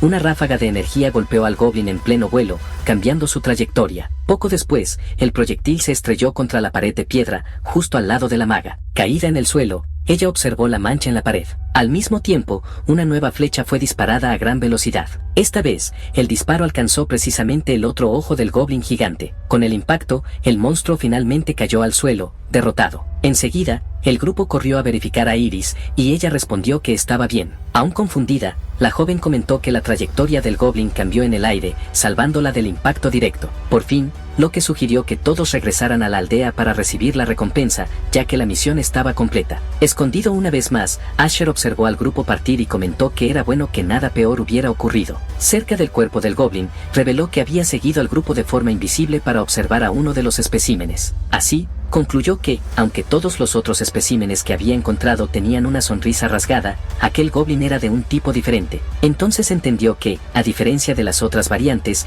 ese goblin no era más que un experimento fallido. Mientras observaba al grupo, Iris instruyó a todos que revisaran la zona por si quedaba algún monstruo. Con ello, Asher percibió que la maga era altamente sensible al maná y que no había sido coincidencia que lo sintiera antes. En ese instante, lamentó no haber conseguido recolectar ninguna información útil de la criatura. De repente, una voz lo sorprendió. Pronto un hombre surgió desde el fondo de la caverna, comentando que alguien había aparecido durante su ausencia. Inmediatamente, Iris cuestionó la identidad del hombre y lo advirtió que no se acercara más. El recién llegado entonces se presentó como el cuidador del lugar que ellos acababan de destruir. A continuación, explicó que la criatura expuso la ubicación al construir un tótem, ya que la manipulación cerebral no contuvo sus instintos. Luego, preguntó al grupo si notaron algún comportamiento inusual en el goblin. Ante el silencio, dedujo que no había nada especial en la criatura y se preocupó por la reacción del profesor. Pronto decidió que necesitaba arreglar lo que se había hecho, lo que significaba que todos allí tendrían que morir. Al oír la amenaza, los aventureros tomaron posición de combate. En ese momento, Iris preguntó si él lucharía solo, y el hombre confirmó que lo haría para asegurarse de que no revelaran el lugar. Como último intento, ella preguntó si una promesa de silencio sería suficiente para evitar el combate. Sin embargo, él descartó la propuesta, afirmando que no tenía la menor intención de dejarlo salir. Con una sonrisa siniestra, confesó que, en realidad, solo quería oírlos gritar. Mientras avanzaba hacia el grupo, preguntó quién quería morir primero. De repente, una voz desconocida afirmó que el único en morir sería él, haciéndolo reír de aquella fanfarronería. En ese mismo instante, se dio cuenta de que la voz venía de atrás e intentó descubrir quién había hablado. Enseguida, Asher surgió detrás de él, cuestionando sus amenazas sobre gritos y muerte. El hombre se arrodilló en una postura defensiva mientras el invasor afirmaba que él era quien estaba intentando hacerse pasar por fuerte. Con el cuerpo envuelto en energía y preparando un hechizo, Asher entonces preguntó si el hombre no estaba de acuerdo. Así, Asher avanzó en dirección al hombre, afirmando que no tenía intención de intervenir. Aún así, su intervención se volvió necesaria para impedir que el grupo detrás de él fuera aniquilado. Con ello, recordó que el hombre se había referido al goblin como una cobaya. Además, la mención de una figura llamada profesor también llamó su atención. Ante esa certeza, el adversario lo miró seriamente y preguntó quién era. Entonces, Asher se negó a responder mientras preparaba un gran círculo mágico. El cuidador afirmó que eso no importaba, aunque su identidad no fuera revelada. A continuación, avanzó envuelto en un aura, asegurando que el hecho de que Asher muriera a sus manos no cambiaría. En respuesta, el mago preparó un hechizo de múltiples flechas de fuego. El cuidador, sin embargo, cortó cada una de las flechas con sus ataques de energía. En ese momento, el golpe de espada del hombre chocó directamente contra el escudo mágico. Poco después, el escudo se rompió y liberó una pulsación de maná que arrojó al enemigo hacia atrás. Al aterrizar, se dio cuenta de que la velocidad del oponente provenía de sus piernas reforzadas con energía. Mientras tanto, Asher también notó la velocidad superior del enemigo y decidió que necesitaría cambiar su estrategia de combate. El cuidador entonces elogió la rapidez mágica de Asher y anunció que, en ese caso, también aumentaría su velocidad. Con un desafío, saltó desde una pared para atacar al mago directamente. En respuesta, Asher preparó una conjuración doble, combinando los hechizos de vendaval de invierno y de hielo. La habilidad de usar los elementos de hielo y viento al mismo tiempo sorprendió al adversario. Con ello, lanzó una ráfaga de hielo contra su oponente. Aunque reconoció la habilidad del ataque, el hombre esquivó cada proyectil con agilidad. Poco después, saltó sobre Asher, afirmando que el ataque sería inútil si fallaba el objetivo. El mago, sin embargo, permaneció quieto con la cabeza baja. Entonces, el golpe de energía del cuidador pasó a centímetros de su cabeza. En el último segundo, Asher se inclinó hacia atrás y esquivó completamente el ataque. La esquiva sorprendió tanto al enemigo como a Iris, quienes no entendieron cómo un mago pudo reaccionar con esa velocidad. Seguidamente, activó un hechizo de ignición, envolviéndose en fuego. En ese instante, una enorme explosión de fuego engulló el área donde estaba el cuidador. Tras la explosión, comenzó a caer lluvia sobre el lugar. En medio de la tormenta, el enemigo comprendió que había sido atraído para un contraataque y aseguró que el truco no funcionaría nuevamente. Asher entonces preguntó si las trampas ya no funcionarían y declaró que, a partir de ese momento, lucharía como un verdadero mago. De repente, el suelo comenzó a temblar y elevarse, haciendo que Iris gritara por el sacudón. Mientras el pilar de tierra continuaba subiendo, el grupo intentaba entender lo que estaba ocurriendo. Al ver que el pilar se detuvo, Iris reconoció el hechizo como manipulación de terreno y se sorprendió por su uso en combate. Además, notó que, debido a las conjuraciones rápidas y hechizos a gran escala, la reserva de maná del enemigo debía ser inmensa. Así, concluyó que ese estilo de combate era algo que nunca había visto antes. En ese instante, el cuidador se burló de Asher por haber huido al aire después de prometer luchar como un mago. De repente, se dio cuenta de que el adversario no solo flotaba, sino que también levantó a todos los aventureros junto con él. Pronto notó que las llamas anteriores habían derretido los fragmentos de hielo, creando un charco de agua a sus pies. Al mismo tiempo, el mago extendió la mano hacia el agua. Sin entender la intención, el cuidador miró hacia arriba. Mientras tanto, Iris observaba la escena atentamente. Mientras el enemigo miraba hacia arriba, la maga identificó el nuevo ataque como magia de rayo. En ese momento, Asher activó un hechizo de rayo de tercer nivel que pocos profesores de la academia lograban usar. La energía del hechizo era tan intensa que necesitó todo su esfuerzo para controlarla. Sorprendido, el cuidador cuestionó la identidad de Asher por su habilidad de usar fuego, hielo, viento e incluso el elemento rayo. Poco después, Iris percibió que el joven estaba usando una conjuración triple para combinar los elementos al mismo tiempo. El ataque combinado resultó en una explosión que levantó una enorme cortina de polvo. El humo comenzó lentamente a disiparse. Tan pronto como el polvo bajó, el mago flotó hasta el suelo y le hizo una pregunta al cuidador sobre un orco similar. Luego, le preguntó si todas las criaturas estaban relacionadas con el profesor. Caído y herido, el hombre entendió que Asher era responsable de lo que había ocurrido con el orco. Con una sonrisa, preguntó si el joven había venido del arca. En ese momento, la mención del arca dejó a Asher visiblemente confundido. El cuidador le dispensó la necesidad de saberlo, pero el mago exigió la ubicación del profesor, revelando su interés en los experimentos. Aunque reconocía el peligro, el hombre comenzó a revelar la localización del profesor. Sin embargo, en un giro, decidió que moriría junto con Asher y escupió algo desde su boca. En el último instante, activó un escudo mágico para protegerse. Pronto entendió la respuesta del hombre y preparó un último hechizo de aniquilación. Con pesar, lamentó que sus esfuerzos por conseguir una pista sobre los Hesters fueran en vano. Aún así, decidió concentrarse en lo que debía hacerse y caminó hacia el grupo de aventureros. Con una silueta sombría y ojos brillantes, se levantó ante ellos para anunciar su decisión y declaró que todos allí tendrían que seguir sus órdenes. Ya en el pueblo, Iris informó a Asher que había seguido sus órdenes y recibido una compensación extra del jefe. Ella explicó que el pago fue de 1.2 millones de ELK a cambio del silencio sobre el goblin mutante. Tan pronto confirmó el fin del acuerdo, Asher le entregó una bolsa de monedas, pidiéndole que la aceptara. Ante su sorpresa, aclaró que ese monto era la comisión por la misión. Luego solicitó que el grupo lo acompañara hasta la ciudad de Martes. Durante el viaje, Iris aprovechó para cuestionarlo sobre la teoría de la magia elemental y pronto el grupo llegó a su destino. Al entrar en la ciudad, Asher observó las calles con atención mientras buscaba un banco. Mientras los demás se dirigían a la guilda para entregar sus informes, Iris quedó encargada de guiarlo. Como él expresó el deseo de resolver la recompensa y abrir una cuenta,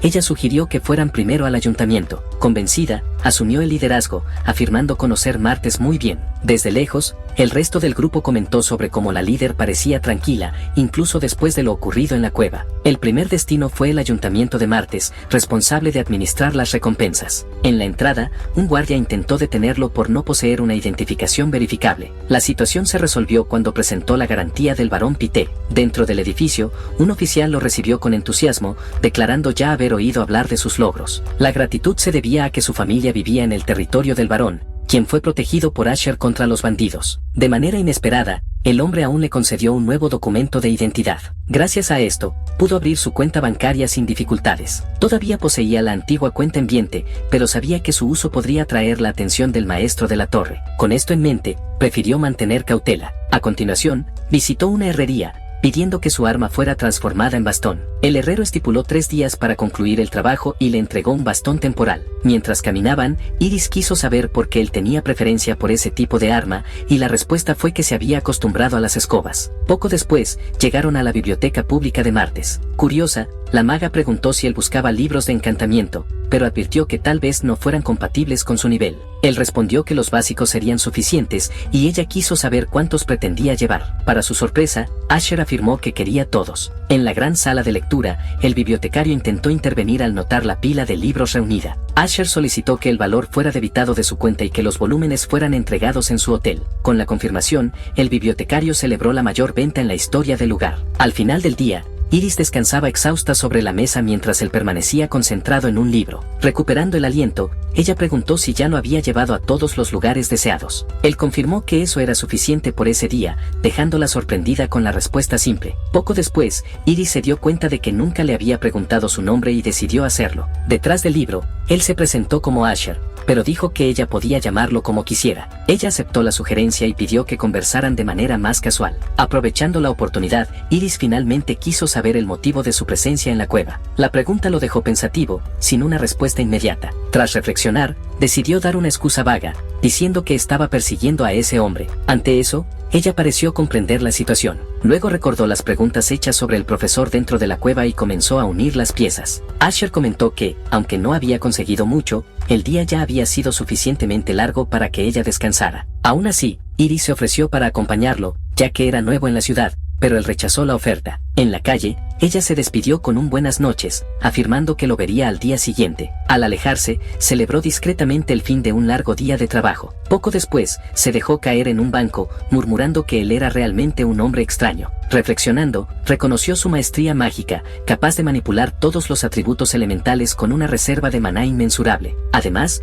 dominaba teorías superiores a las de muchos profesores y aún tenía talento para enseñar. Su rostro también indicaba que debía ser bastante popular. Aún así, al conversar con él, su postura era rígida, casi como la de un espantapájaros. De repente, sostuvo su rostro confundida, mientras la imagen de él insistía en aparecer en su mente. Concluyó que era el mago más hábil que había conocido, un talento raro. Determinada, decidió que al día siguiente haría aún más preguntas sobre magia elemental. En ese momento, una explosión distante llamó su atención. Se giró bruscamente en dirección al sonido. Pronto se dio cuenta de que el Hotel Oryx estaba en llamas. Inmediatamente, recordó que ese era el lugar donde Asher estaba hospedado. En medio del incendio, una silueta humana flotaba en el aire. Iris miró la escena sin poder creer lo que veía. La figura en medio del fuego se reveló como Asher, con los ojos brillando intensamente. Así, en un laboratorio, una figura encapuchada informa a un hombre con gafas que Sergen está muerto. Entonces el hombre pregunta quién lo mató, y la figura encapuchada responde que encontró rastros de magia ofensiva.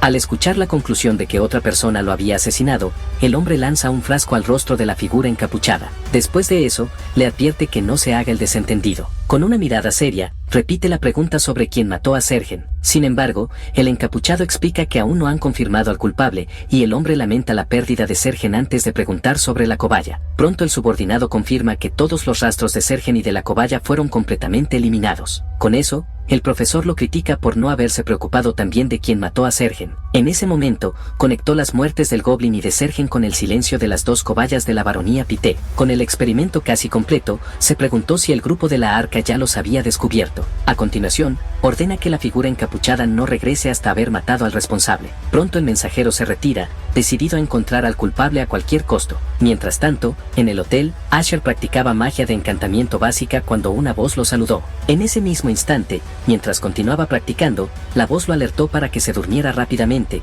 pues su último momento sería al acostarse. De repente, el hombre encapuchado, escondido bajo la cama, extrañó el silencio en la habitación. Al ver el hechizo de hueso de la tierra formándose, reaccionó sorprendido por haber sido descubierto. Con eso, Asher lo atacó directamente con su bastón, obligándolo a saltar hacia atrás en medio de su sorpresa. Poco después, el enemigo flotó en el aire envuelto por una intensa aura de fuego. Entre la multitud, el asesino observó el uso de magia explosiva en un espacio confinado. Por eso, concluyó que Asher era un mago de tercer nivel y decidió retroceder por el momento. Para cubrir su fuga, comenzó a gritar sobre un ataque terrorista, esparciendo pánico entre las personas. Con eso, Asher ordenó que todos huyeran y reportaran el incidente a los guardias de inmediato. En medio del caos, reflexionó sobre cómo el asesino logró evitar su detección mágica. Pronto entendió que el enemigo cometió un error por haberse apresurado demasiado. Al eliminar completamente su existencia, su presencia se volvió aún más visible para Asher. Así, se convirtió en como un agujero negro en una página en blanco. Un ataque entonces lo alcanzó de lleno. Mientras huía, el asesino se preguntó cómo fue detectado y que había enviado la arca, sorprendido por la falta de vacilación de su oponente. Sin importarle, Asher preparó un hechizo de flecha mágica. Poco después, el enemigo escapó esquivó los proyectiles mientras corría por un callejón. El asesino saltó hacia atrás entre los escombros, intentando protegerse del ataque mágico. Desde arriba, Asher observó y cuestionó si había entrado al edificio para evitar su ataque. Pronto aterrizó frente al edificio para continuar la persecución. Al entrar, se dio cuenta de que el enemigo había elegido un edificio ocupado por un grupo de vagabundos. En ese instante, uno de los hombres lo confrontó por el alboroto, pero Asher solo preguntó hacia dónde había ido el asesino. El hombre lo miró con una sonrisa irónica, comentando sobre su impaciencia. Poco después, dejó claro que cualquier información tendría un precio. Con un suspiro, Asher se dio cuenta de que no había rutas de escape evidentes en el lugar. En el instante en que concluyó que el asesino todavía estaba cerca, una daga pasó rozando su rostro. El enemigo usó al hombre como escudo, apuñalándolo para intentar alcanzarlo.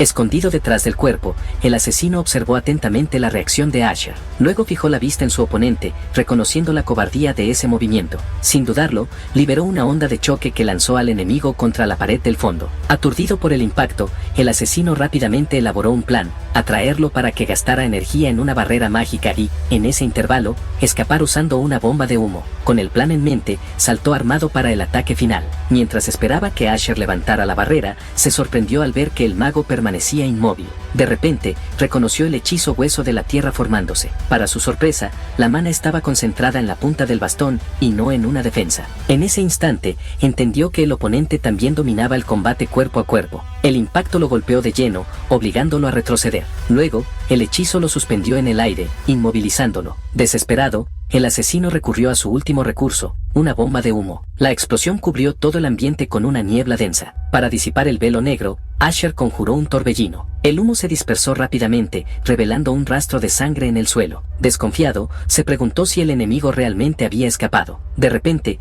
una voz firme lo interrumpió, ordenándole que no se moviera. Rodeado por guardias, fue informado de que estaba arrestado por incendio intencional y actos de terrorismo. Aunque la ciudad de Martes dormía, el informe sobre el incidente fue cuidadosamente resumido. Entonces, el alcalde Henry Doke preguntó si Asher era de hecho el responsable del acto terrorista. Pronto, un oficial aclaró que él parecía ser la víctima de un intento de asesinato que llevó al enfrentamiento. Con eso, el maestro de la guilda, Oscar, explicó que el caso parecía estar vinculado a otro incidente y por eso estaba supervisando la investigación. Así, el alcalde mostró preocupación por el recién llegado y preguntó sobre los daños causados. En respuesta, el oficial informó que solo el último piso de la posada fue destruido y un criminal buscado murió, pero el asesino seguía prófugo. Además, mencionó el testimonio de una aventurera que encontró un goblin mutante y a un atacante armado en una cueva. Sin embargo, Oscar reveló que, al visitar el lugar, no encontraron ningún rastro de cuerpos ni de goblins. De este modo, el espacio estaba completamente vacío, sin ningún signo de monstruos o criaturas. Por lo tanto,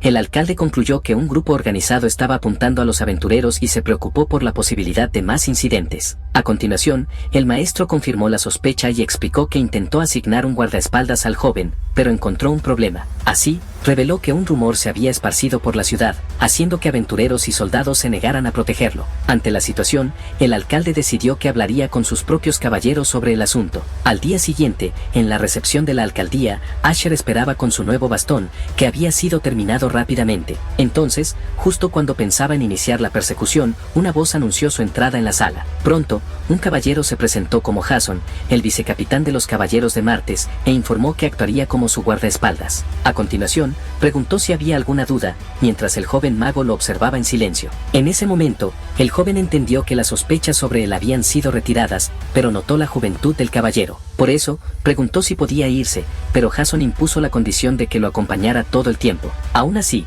lamentó la situación, pero aceptó partir, dejando al guarda confundido sobre el destino. Después de caminar medio día, el sol comenzó a ponerse. Exhausto, Jason finalmente preguntó hacia dónde se dirigían exactamente. Entonces, el mago recordó la condición, y mientras el caballero se quejaba de las horas de caminata, anunció que habían llegado. Así, frente a un gran edificio, reveló que ese era el lugar que pretendía visitar. Sin entender, Jason preguntó por qué habían caminado todo el día para llegar hasta allí. Sin embargo, sin responder, el joven lanzó una enorme explosión de fuego contra el edificio. Mientras el caballero observaba, impactado por la explosión, él explicó que estaba allí para encontrar encontrar a alguien. Con una mirada seria, reveló que buscaba al asesino que había intentado matarlo el día anterior. Ante la pregunta de Jason, confirmó que el enemigo estaba de hecho en ese lugar. Finalmente, explicó que había logrado tocar brevemente el cuerpo del asesino para lanzar un hechizo de rastreo. Con eso, explicó que el hechizo de rastreo rastro conectaba el flujo de maná del objetivo directamente al suyo. Como el hechizo rastro no había sido disipado, eso significaba que el asesino aún no lo había notado. Mientras Jason comentaba sobre el poder de la magia, de repente notó algo inusual en el suelo. Así, la explosión reveló la entrada a un pasaje subterráneo oculto. Con su magia, el joven mago confirmó que el rastro del objetivo llevaba directamente dentro del pasaje. Entonces, le preguntó si conocía ese túnel, y el caballero negó, explicando que la entrada de esa zona no estaba allí. De este modo, Jason entendió la gravedad de la situación, pues un túnel no mapeado que conducía fuera de la ciudad era un gran problema. Eso representaba una enorme y peligrosa falla en la seguridad de Martes. Con la espada en mano, el vicecapitán declaró que necesitaban sellar ese lugar de inmediato. Sin embargo, el mago lo interrumpió, afirmando que la prioridad era perseguir al asesino antes de cualquier otra cosa. Aún así, Jason sugirió llamar refuerzos, pero él rechazó la idea, explicando que perderían al objetivo si lo hacían. A continuación, saltó dentro del pasaje, afirmando que la persecución inmediata era la única decisión correcta. Entonces, el caballero observó el pasaje oscuro, contrariado por la actitud de su compañero. Con un grito, terminó saltando dentro del túnel, quejándose de lo molestos que eran todos los magos. Poco después, el asesino comenzó a caminar por el largo y oscuro corredor subterráneo. En pensamiento, lamentó haber perdido demasiado tiempo en el lugar. Después de escapar, necesitó curar sus heridas, pero la demora lo hizo temer que el profesor intentara matarlo. Aún así, descartó la idea de huir, pues sabía que no podría escapar de las garras de Gluttony. Sin otra opción, entró en una sala, esperando que el profesor tuviera algo de piedad. Entonces, la figura lo saludó con sarcasmo, mencionando su rostro famoso en Martes. Con eso, el hombre lo reprendió por haber creado un espectáculo que alertó al alcalde y a la guilda sobre su presencia. A continuación, exigió una explicación clara y concisa sobre lo sucedido. Así, el asesino relató que, después de preparar una emboscada, fue detectado y atacado por un hechizo de gran escala. Luego, explicó que, incluso después de usar una bomba de humo para escapar, el mago lo persiguió todo el tiempo. Él entonces sugirió que su huida solo fue posible por la llegada de los caballeros, pero el profesor dudó de esa excusa. De repente, el líder pareció entender lo que realmente había sucedido. Con urgencia, ordenó que el asesino se quitara la armadura y la quemara inmediatamente. En cuanto la armadura fue arrojada al fuego, un círculo mágico de rastreo se reveló en ella. De esta manera, el criminal entendió que un hechizo había sido lanzado sobre él durante el combate. Con el rostro en pánico, el profesor gritó que habían sido encontrados. Sin tiempo que perder, ordenó que destruyera todos los rastros mientras llevaba al espécimen y el asesino accedió. En ese mismo instante, una enorme explosión de fuego estalló en la entrada del túnel. Entre las llamas, el fugitivo comentó que la reacción del rastro había desaparecido, finalmente comprendiendo lo que había ocurrido. Poco después, el mago y el caballero entraron en la sala y el enemigo comentó que era una pena para ellos. Con el bastón en mano junto a Jason, el joven declaró entonces que ya era demasiado tarde. Con la repetición de que ya era demasiado tarde, los dos grupos se enfrentaron en un tenso estancamiento dentro de la sala. Así, con una mirada atenta, el joven mago comenzó a analizar a sus oponentes para entender la situación. Por la postura de combate, pronto reconoció al asesino y concluyó que el hombre detrás de él era el profesor. En ese instante, la figura sombría fue asociada con diversas criaturas monstruosas y con experimentos crueles. Entonces, el profesor le preguntó si era el mago loco, comentando que la Arca había enviado a alguien extraño. Ante la nueva mención al grupo Arca, el joven decidió que lo sometería primero para luego extraer información. A continuación, lanzó una lanza de tierra, pero el asesino se movió para proteger a su maestro. Sin embargo, el profesor lo reprendió por haber desordenado todo, y el subordinado solo pidió disculpas. Sin otra opción, el hombre ordenó que el seguidor asumiera la responsabilidad y ganara tiempo mientras él escapaba, pero el mago aseguró que no iría a ningún lado y disparó una flecha mágica para impedirlo. Con un movimiento rápido, el asesino saltó al frente y bloqueó el hechizo. Con el arma en mano, declaró que tenía órdenes de ganar tiempo. Ante el bloqueo, el mago se dio cuenta de que un hechizo de bajo poder no funcionaría, pero uno más fuerte podría eliminar la posibilidad de obtener información. En ese momento de duda, Jason avanzó y bloqueó el ataque del enemigo con su espada. Con el adversario ocupado, el caballero gritó para que él fuera al frente, asegurando que lo seguiría justo después. En respuesta, el mago avanzó rápidamente envuelto en energía, para sorpresa de Jason. Poco después, recorrió el túnel a alta velocidad, dejando solo un rastro mágico detrás. Al llegar al final del pasaje, se detuvo para buscar cualquier señal del profesor. De repente, un olor fuerte en el aire llamó su atención. Así, reconoció el aroma a cuerpos y vio a la figura esperándolo al final de una larga pasarela. Entonces, el profesor lo saludó, expresando sorpresa por haber llegado tan rápido, pero contento de poder mostrar su trabajo. Con un gesto, reveló decenas de criaturas atrapadas en celdas oscuras detrás de él, preguntando qué opinaba de sus creaciones. El joven entonces identificó a las criaturas como los Gesters y confirmó que el hombre era el creador de todas ellas. A continuación, el profesor explicó que esas eran las fallas que no habían aceptado completamente sus ideales. Poco después, tomó un control remoto, asegurando que serían más que suficientes para detener a un intruso. Con eso,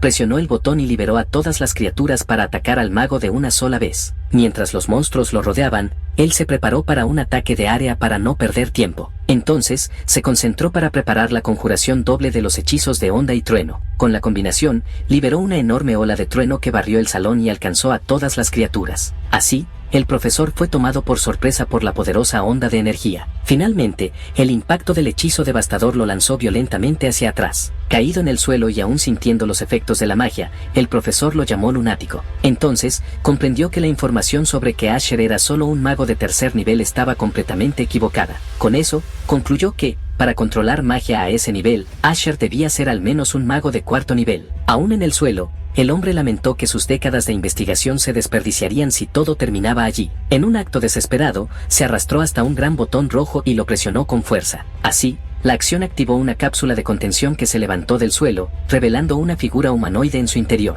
Poco después, declaró que era hora de despertar su obra maestra, mientras la criatura dentro de la cápsula comenzaba a moverse. De repente, el joven mago apareció detrás de él y preguntó a dónde había escapado. Sin embargo, el profesor preguntó cómo había pasado entre las criaturas, pero recibió como respuesta que era obvio. Con una mirada seria, el joven simplemente afirmó que había quemado todo. Ante esa respuesta, el hombre entendió que un solo mago no podría haber hecho eso y confirmó su sospecha. Así, con el reflejo del oponente en sus gafas, declaró con certeza que ese era un mago de cuarto nivel. Poco después, señaló a la criatura en la cápsula y preguntó qué veía el joven a su lado. Con una sonrisa, la describió como su obra maestra y su propia hija. Mientras presionaba el botón, reveló que esa criatura era Gluttony, la personificación de la ideología de su grupo. Con eso, declaró con convicción que esa niña representaba el futuro de la humanidad. Sin dudar, el mago avanzó para atacarlo antes de que pudiera terminar su frase, pero se dio cuenta de que había llegado un segundo demasiado tarde, pues el botón ya había sido presionado. Así, desde la cápsula, la criatura emergió completamente transformada, representando el futuro ideal de consumo y evolución. Al verla apoyarse en el suelo,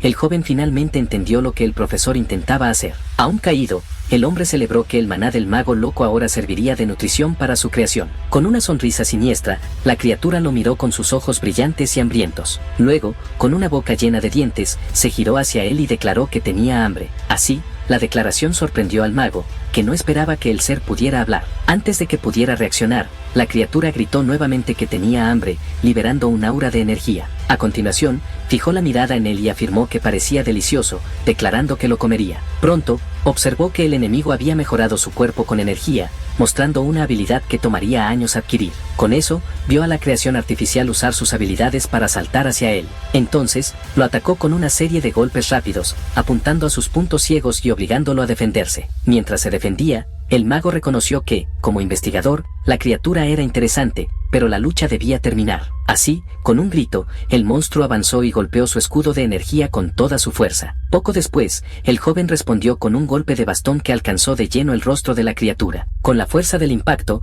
fue lanzada violentamente hacia atrás, destrozando el suelo al caer. Finalmente, ante la enemiga caída, el mago declaró con firmeza que ella no era rival para él. Para sobrevivir durante 7 años como sujeto de experimentos en la Torre Mágica de Boen, el joven tuvo que reprimir constantemente su ira explosiva. Así, de regreso a la habitación tras los experimentos, utilizó esas emociones como fuerza motriz para completar su teoría. Con eso, la criatura estaba en el suelo. Cuanto más agitadas estaban sus emociones por la batalla, más concentrada se volvía su expresión. Pronto, su mente se aclaró y una racionalidad fría asumió el control de sus acciones. Entonces, apodó a la obra maestra del profesor como mortal, cuyas habilidades físicas eran comparables a las del Gester de Pité. Además, su capacidad de regeneración también resultaba igualmente impresionante. Sin embargo, la criatura demostraba una elasticidad, flexibilidad y velocidad anormalmente superiores. A pesar de eso, el mago se dio cuenta de que las ventajas de la enemiga terminaban allí. Cuando intentó atacar, la criatura saltó hacia arriba rápidamente. De repente,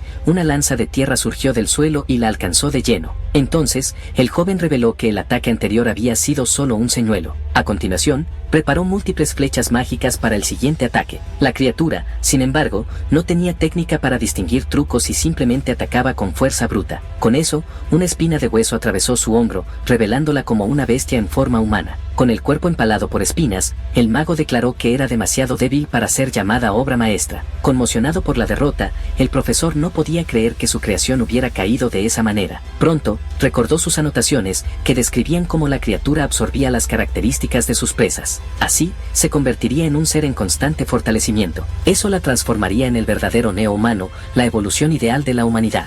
Aún así, ese ser ideal había sido derrotado de manera completamente unilateral. Entonces, el hombre comprendió que la criatura aún estaba débil y consideró alimentarla con su propio brazo para restaurar su fuerza. Con un nuevo plan en mente, decidió que mataría al mago para poder escapar del lugar. De repente, el joven apuntó su bastón hacia él y exigió saber dónde estaban los registros de los experimentos. Luego lo amenazó, diciendo que mataría a su niña allí mismo si no entregaba los registros. El profesor, sin elección, accedió a la exigencia, mientras pensaba que esa era una oportunidad para sobrevivir. Con eso, ofreció el diario de investigación, afirmando que eso probaría el valor de su trabajo. Entonces, el joven tomó el diario y comenzó a hojearlo rápidamente. Poco después, lo arrojó al suelo junto con otras anotaciones, afirmando que no necesitaría eso. Sin entender, el hombre le preguntó qué pensaba que estaba haciendo. El mago, sin embargo, reconoció el valor de la investigación, pero no entendió por qué sería descartada. Con una mirada seria, el joven simplemente explicó que eso no se alineaba con sus propios ideales. Mientras el profesor suplicaba por su vida,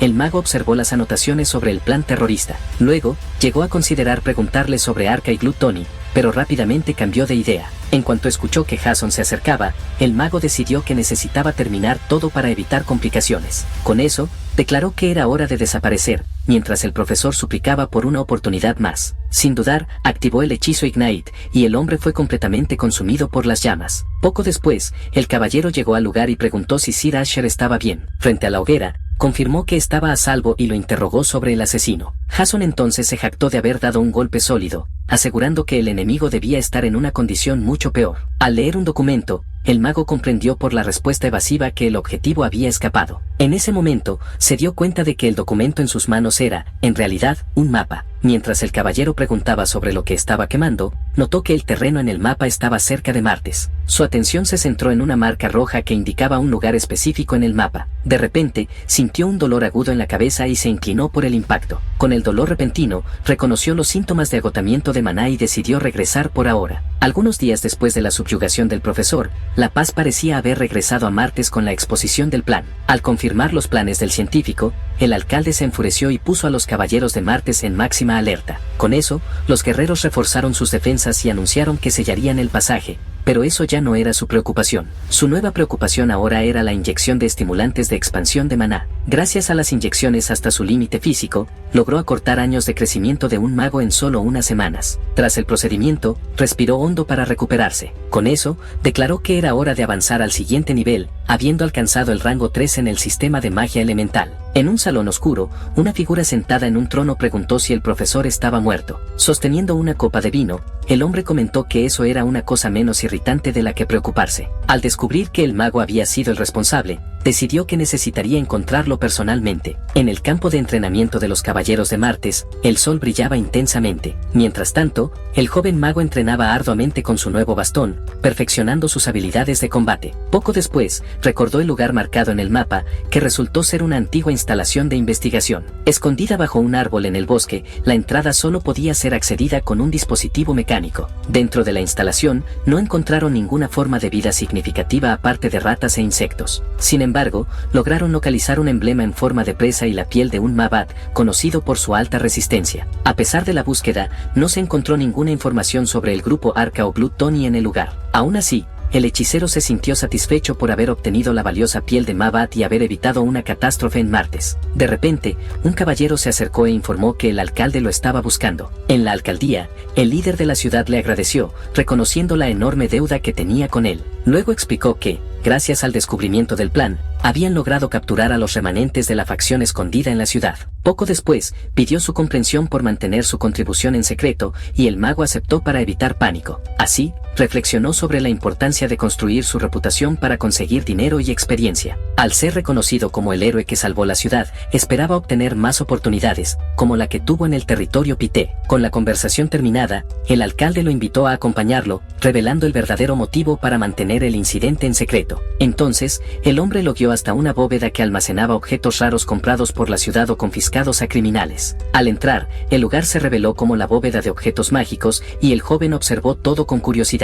Como recompensa, el alcalde le ofreció cualquier objeto de su elección, explicando que esa era la verdadera compensación por sus esfuerzos. La primera opción era una espada de mitril hábilmente forjada, diseñada para ser fácilmente imbuida con maná. Además, la bóveda estaba repleta de armas de alta calidad y artefactos mágicos, y el alcalde lo animó a elegir con calma. Así, comprendió que, aunque había muchas oportunidades de construir fama, ocasiones como esa eran raras. Con eso, pidió permiso para evaluar los equipos, y el alcalde aceptó, impresionado por su habilidad. El primer objeto evaluado fue un bastón de brote, que ofrecía solo bonificaciones menores. A continuación, una capa mágica también se mostró inferior a lo que ya poseía. Además, un anillo de recuperación se mostró útil, pero no lo suficiente para justificar un cambio de equipo. Mientras consideraba sus opciones, un brillo sutil en una vitrina llamó su atención. Al acercarse, tomó un anillo desconocido con una gema verde en el centro. Sin embargo, el objeto no reaccionó a su evaluación, lo que indicaba que probablemente no era un objeto mágico. El alcalde entonces lo tranquilizó,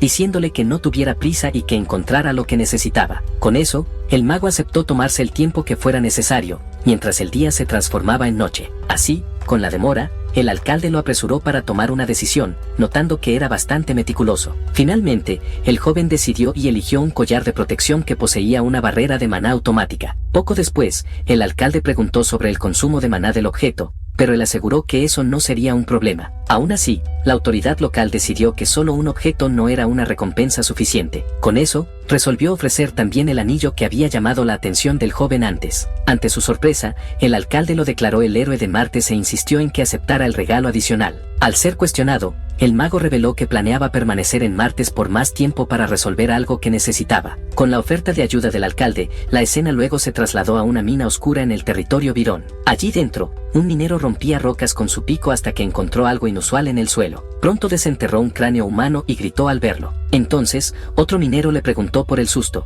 pero él explicó que un golpe normal de pico debería haberlo roto. Sin darle importancia, el compañero simplemente pateó el cráneo hacia un lado para resolver el problema. Luego, ordenó que el otro tomara su herramienta y regresara al trabajo para que pudieran ir a casa. De repente, el primero señaló detrás de él, tratando de alertarlo sobre un peligro inminente. Mientras afirmaba que no había nada, un cráneo flotante con un aura apareció justo detrás de su espalda. Pronto, el cráneo se transformó en un esqueleto no muerto envuelto por esa energía. Con eso, el minero gritó para que todos evacuaran la mina mientras los esqueletos comenzaban a atacar a los demás. En medio del caos, los trabajadores fueron rápidamente dominados y abatidos por las criaturas. Poco después, un rumor comenzó a difundirse sobre muertos vivos que habían aparecido en la mina del territorio Virón. Así, con la aparición de criaturas que no podían ser asesinadas, se declaró un estado de emergencia en Virón. Con eso, los relatos de los sobrevivientes se difundieron y todo el territorio comenzó a entrar en pánico. Mientras tanto, la trágica historia de Virón comenzó a circular de boca en boca. Pronto, un mensajero también llegó a Martes para reportar el incidente. Con el tiempo, la noticia llegó también al grupo de aventureros de Verdan. Durante ese periodo, el mago comenzó a enseñar a Iris sobre la magia de encantamiento. Finalmente, el proceso de aprendizaje llevó un mes completo para concluirse. Así, pasó un mes desde la subyugación del profesor, en medio de un paisaje pacífico. Durante ese tiempo, el joven aprendió magia de encantamiento con Iris mientras entrenaba con un orco. Con un encantamiento de guerrero, saltó al aire y atacó al enemigo con su lanza. Poco después, avanzó rápidamente, mejorando su fuerza, velocidad y sentidos con magia. Al esquivar un golpe, demostró su dominio de las nuevas habilidades en combate real. Por su parte, Iris observó sorprendida, comentando que un mago había derrotado a un orco con las manos desnudas en solo 13 segundos. Mientras recuperaba el aliento, continuaba observándolo en silencio. Después de eso, el joven agradeció por las lecciones, y la maga respondió que él era increíble y habría aprendido por sí mismo. El guerrero explicó que no lo habría logrado sin su ayuda, pues todos sus libros habían sido quemados. Mientras caminaban, la joven lo analizaba con atención. De repente, el joven negó tener cualquier tipo de problema y ella reaccionó sorprendida, intentando explicarse. Entonces, él la aconsejó que guardara pensamientos de ese tipo para sí misma mientras se alejaba. Ya de vuelta en la ciudad, la maga insistía en que todo no pasaba de un gran malentendido. En ese momento, una voz lo saludó, llamándolo señor Asher. Pronto, el maestro de la Guilda de Martes, Oscar, se reveló y anunció que tenía un pedido que hacer. El joven recordó que Oscar, el maestro de la Guilda de Martes, fue responsable de la investigación cuando él fue falsamente acusado. Con eso, comprendió que el motivo del pedido era el surgimiento de hordas de muertos vivos en las minas de Virón. Debido a los rumores sobre maldiciones y enfermedades, ningún aventurero se estaba ofreciendo voluntario para la misión. Así, Oscar lo buscó al saber que él había frustrado un ataque terrorista planeado. Normalmente habría rechazado, pero aceptó la misión por haber gastado su dinero y para ganar más fama. Mientras se preparaban, algunos aventureros comentaron sobre cómo él era un mago inusual, entrenando combate cuerpo a cuerpo. En ese momento,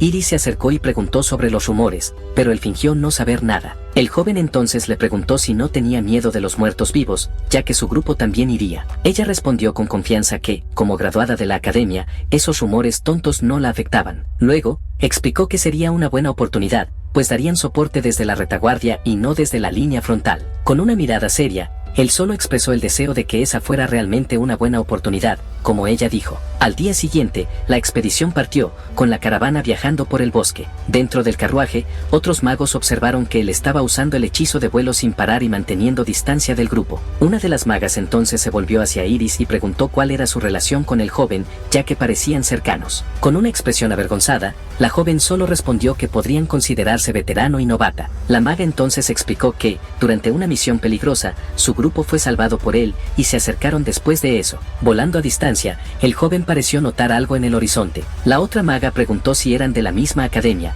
pero Iris respondió con timidez que él era más como un profesor. De repente, el joven apareció en la puerta del carruaje y anunció que una horda de muertos vivos estaba persiguiendo a los habitantes de Virón. Sin dudarlo, declaró que iría al frente para dar soporte y partió a gran velocidad. Al avistar la horda de esqueletos, consideró esa la oportunidad perfecta para una prueba. Con eso, tomó un grimorio, listo para ver los resultados del mes que pasó estudiando magia de encantamiento. El libro era un raro grimorio que había robado de la torre mágica, capaz de mejorar el poder mágico de su usuario. Era un tomo de magia elemental no registrado, en el cual había grabado un círculo mágico de conexión. Para probar la conexión, el joven preparó un hechizo de manipulación geográfica. Con el hechizo, liberó una enorme ola de energía por el campo de batalla para probar su poder. Dentro del carruaje, los otros magos se asustaron con el temblor mientras la horda de muertos vivos era levantada del suelo. El joven entonces cerró el puño, controlando el poder del hechizo. Al instante siguiente, manos gigantes de piedra aplastaron completamente la horda de esqueletos. Para finalizar,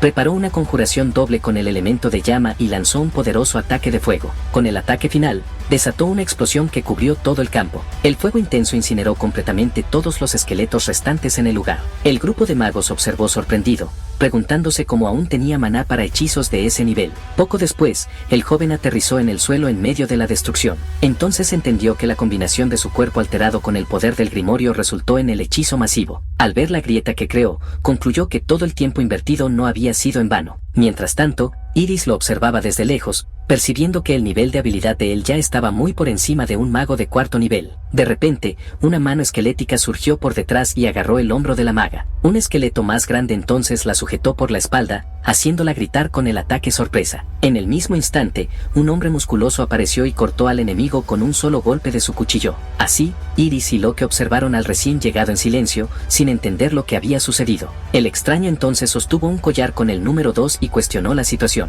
Al mismo tiempo, otro hombre buscaba a su presa, un usuario de armadura de platino con un hacha. El fornido entonces se volvió hacia el grupo y preguntó por qué todos estaban tan callados. Con eso, repitió su pregunta sobre su presa, siendo identificado como el carnicero Gallark. La maga entonces le informó que, si se refería a los muertos vivos, ya estaban todos muertos. El cazador reaccionó con incredulidad, cuestionando cómo decenas de criaturas podrían haber sido eliminadas de esa manera. Luego recordó el informe sobre la horda y le extrañó que todos hubieran sido exterminados sin ningún herido. Su mirada entonces se volvió hacia el joven, mientras preguntaba si él había hecho todo eso solo. Con eso, Gallark se acercó y preguntó directamente si ese trabajo era obra de él. El joven lo miró con los ojos brillando y respondió con un desafío sobre lo que sucedería si así fuera. El fornido entonces explicó que había sido contratado para cazar esos muertos vivos y que él había robado su presa. En un enfrentamiento tenso, el hombre lo acusó de haberse metido en su trabajo. Con ambos envueltos en sus auras, Gallark declaró que tendría que pagar por eso. Flotando en el aire, el joven preguntó cuál sería el precio equivalente, expresando su curiosidad. Con eso, Gallark notó que él había aumentado la distancia para elegir una posición de combate de mago. Aunque sin entenderlo completamente, el joven lo enfrentó seriamente, considerando la posibilidad del enfrentamiento. El fornido entonces abrió una sonrisa con los ojos brillando, declarando que eso sería divertido. Uno de los hombres advirtió a Iris que estaba siendo imprudente al intentar luchar contra el carnicero. Así, explicó que Gallark era extremadamente poderoso y peligroso, habiendo mutilado a un caballero durante un ataque de furia. Sorprendida, la maga preguntó por qué la guilda no lo había castigado por un crimen tan grave. El hombre entonces confirmó que no hubo castigo, pues la guilda necesitaba la fuerza del fornido. Pronto, el mago Goad explicó que las reglas no se aplicaban a un rango platino como él, y la guilda lo sabía. Luego, la Ranger Nerien pidió a Goad que dejara de dar explicaciones y ayudara a evitar que la situación empeorara. El mago se acercó y pidió a Gallark que se calmara, explicando que el otro grupo solo estaba cumpliendo una misión. El carnicero, sin embargo, sugirió que podrían simplemente matarlos y culpar a los muertos vivos, queriendo demostrar la diferencia de habilidades. Así, Goad se dirigió al joven, comentando que parecía confiado en sus habilidades. Con un aura de energía, declaró que le mostraría su lugar, atrapándolo con presión mágica. Incluso bajo la presión mágica, el joven la identificó como máximo, de un mago de tercer nivel. Bajo ese peso, entendió que la técnica era solo una liberación de maná bruto que afectaba a todos en el lugar. Con los ojos brillando, se preparó para reaccionar a la fuerza impuesta sobre él. Al instante siguiente, rompió la presión mágica con facilidad y noqueó a Goad con un solo movimiento. El fornido entonces observó la escena sorprendido, reconociendo que el mago no era débil. Con eso, concluyó que aquel joven era más fuerte de lo que pensaba y le preguntó su nombre. Con los ojos aún brillando, él solo respondió que se llamaba Asher. Con una sonrisa, Gallark se despidió, diciendo que lo vería en Virón. El enfrentamiento con el grupo del carnicero terminó más rápido de lo esperado. Con la misión de proteger a los sobrevivientes, el equipo de Marte se retrasó para llegar al territorio Virón. Tras el conflicto con el aventurero rango platino, el joven entendió que había entrado al lado equivocado del grupo de él. Al día siguiente, el señor de Virón,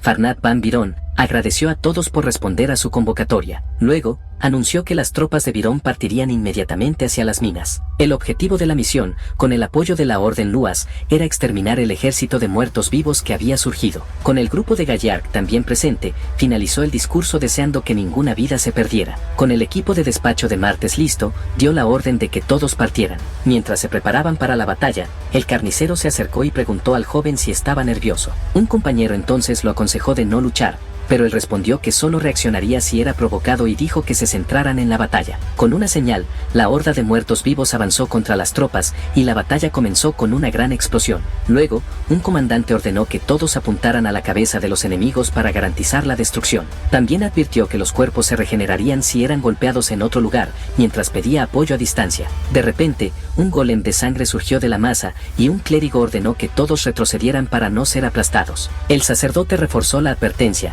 explicando que espadas comunes no funcionarían contra esa criatura. Sin dudarlo, el fornido saltó por encima de las tropas y avanzó solo contra el coloso. Se enfrentó al monstruo, identificándolo como un golem de sangre. Declarando que eso era perfecto para un calentamiento, se lanzó a atacar con los puños. Su golpe impactó a la criatura con una fuerza flamígera y poderosa. Sin embargo, el cuerpo del golem absorbió el ataque sin sufrir daño aparente. Luego, el carnicero arrancó la cabeza de la criatura sangrante. Un lord cercano comentó sobre la impresionante fuerza del hombre, pero se preguntó qué estaba intentando hacer. Con una sonrisa confiada, el fornido sostuvo al golem de sangre con una mano. Poco después, lo lanzó lejos, para sorpresa de todos. El pedazo del monstruo voló y se estrelló en el suelo, justo al lado del joven mago. Con una mirada de desaprobación, él solo comentó sobre la falta de educación del acto. El carnicero lo provocó, preguntando si el poder que había mostrado el día anterior era solo para exhibición. Mientras el golem comenzaba a moverse bajo sus pies, el fornido pareció notar algo. Sin aviso, el joven activó un hechizo de manipulación del terreno que hizo temblar el suelo. Poco después, conjuró una bola de fuego para el siguiente ataque. Con eso, una enorme explosión en llamas alcanzó el campo de batalla. Iris gritó sorprendida, sin entender por qué había lanzado dos hechizos de gran escala en secuencia. En medio del fuego, el fornido rió y comentó que, a pesar de la apariencia, el joven tenía un temperamento fuerte. Luego, declaró con una sonrisa que le gustaba ese tipo de actitud. El carnicero entonces lo desafió para ver quién era más fuerte, pero el joven solo lamentó que él no hubiera sido alcanzado por la explosión. Con eso, propuso una competencia para ver quién derrotaba más muertos vivos y saltó al medio de la horda. Como resultado, la fuerza de subyugación logró llegar a las minas de Virón con menos bajas de lo esperado. Debido al espacio limitado, solo un grupo seleccionado de guerreros fue elegido para entrar en la mina. Allí dentro, el fornido lo elogió por la pelea, pero el joven solo pidió que no actuara de manera amistosa. Desde lejos, el mago Goad observó la escena, sin entender el interés que el carnicero tenía en ese joven. Se recordó entonces de cuando fue fácilmente noqueado por la presión de maná del conjurador. En ese momento, Goad recordaba haber usado con éxito su propia presión de maná. Aún así, le venían a la memoria los ojos brillantes y la expresión seria de ese mago. En un instante, había sido completamente suprimido por el maná del otro con una facilidad impresionante. Con eso, concluyó que, aunque estuvieran al mismo nivel, el joven definitivamente ocultaba algo. En la entrada de un túnel más profundo, uno de los líderes anunció que la guarnición de Virón esperaría afuera. El grupo seleccionado entonces se reunió en la entrada, recibiendo votos de buena suerte para la misión. En la vanguardia, el joven observó a la Ranger Nerien, del grupo de Gallark, tomar la delantera. Con habilidad precisa, ella detectó y eliminó a un muerto vivo con un ataque sorpresa, demostrando su valor. Al ver a todos desempeñar sus roles con eficiencia, entendió la verdadera ventaja del trabajo en equipo. Aunque el grupo avanzaba de manera coordinada, el joven continuó observando atentamente el camino adelante. Pronto percibió un aura oscura proveniente del fondo del túnel, despertando su atención. Al llegar a lo que parecía el final de la mina, uno de los caballeros ordenó que todos se detuvieran.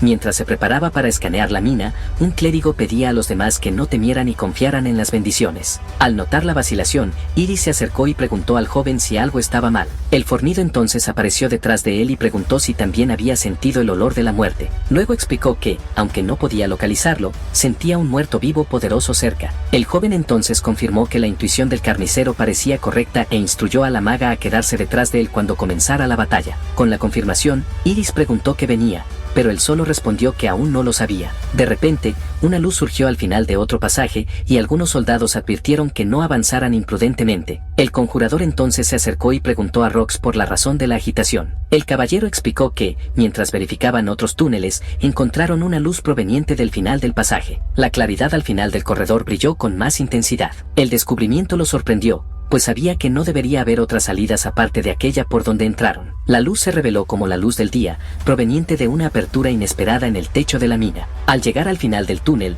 los soldados se sorprendieron con la nueva área que encontraron. Pronto el grupo de aventureros avanzó para investigar la cueva recién descubierta. En el centro de la cueva, un esqueleto sentado sobre un montón de huesos indicaba que el lugar era una tumba. Por lo tanto, uno de los soldados reconoció el blasón en el pecho del esqueleto como el emblema real de Estría. En ese instante, Asher recordó que su identidad estaba oculta y que esa tierra era el Ducado de Riviante. Como el Ducado de Riviante había declarado independencia del reino de Estría, era extraño encontrar vestigios del antiguo reino allí. Pronto, el mago Goad cuestionó la presencia de tales señales, a menos que el lugar no fuera realmente lo que todos pensaban. Con el descubrimiento, se sintió determinado a no pasar por otro bochorno, ya que su especialidad era recopilar información. Por otro lado, el carnicero Gallark simplificó la situación, afirmando que bastaba con eliminar a la criatura para resolver el problema. Ante eso, el propio Goad se ofreció para encargarse del muerto vivo, sorprendiendo al guerrero con su iniciativa. Él explicó que no era necesario molestar al fornido y que resolvería el asunto solo. Con un comando firme,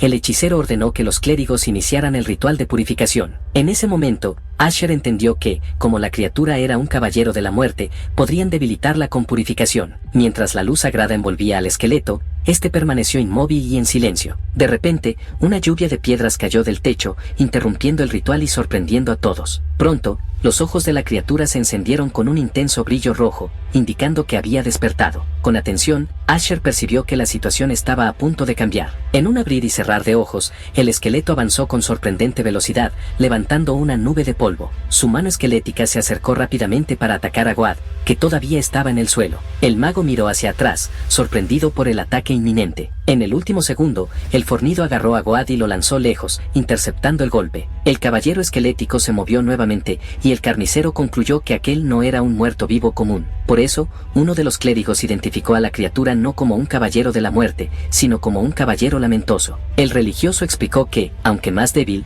la verdadera amenaza de la criatura era otra. Luego reveló que el caballero lamentoso poseía la peligrosa habilidad de comandar a otros muertos vivos. Listo para la lucha, el guerrero afirmó que el curso de acción ahora estaba claro. Con el bastón brillando, Asher declaró que el grupo necesitaba concentrarse en derribar al caballero lamentoso. Antes de eso, anunció que reconstruiría el terreno para neutralizar la ventaja numérica del enemigo. Sin comprender, Iris lo observó mientras el suelo comenzaba a temblar bajo sus pies. Con el temblor intensificándose, la joven gritó y preguntó qué estaba haciendo. El fornido entonces lo provocó, preguntando si estaba tratando de reclamar al enemigo entero para sí. En respuesta, Asher pidió que pensaran racionalmente, pues habría muchos enemigos para cada uno de ellos allá abajo. Con la garantía de que habría más que suficiente para luchar, el carnicero se preparó para el combate. Mientras tanto, el resto del grupo enfrentaba a los magos oscuros, y el estratega anunció que se encargaría del objetivo principal. Al mismo tiempo, el fornido y los clérigos se posicionaron para enfrentar a los esqueletos gigantes que surgieron. Solo en otra parte del campo de batalla, Asher se acercó lentamente a su oponente. Finalmente, se vio cara a cara con el caballero lamentoso. El caballero lamentoso entonces levantó su espada, listo para el combate. Inmediatamente después, la criatura avanzó a gran velocidad,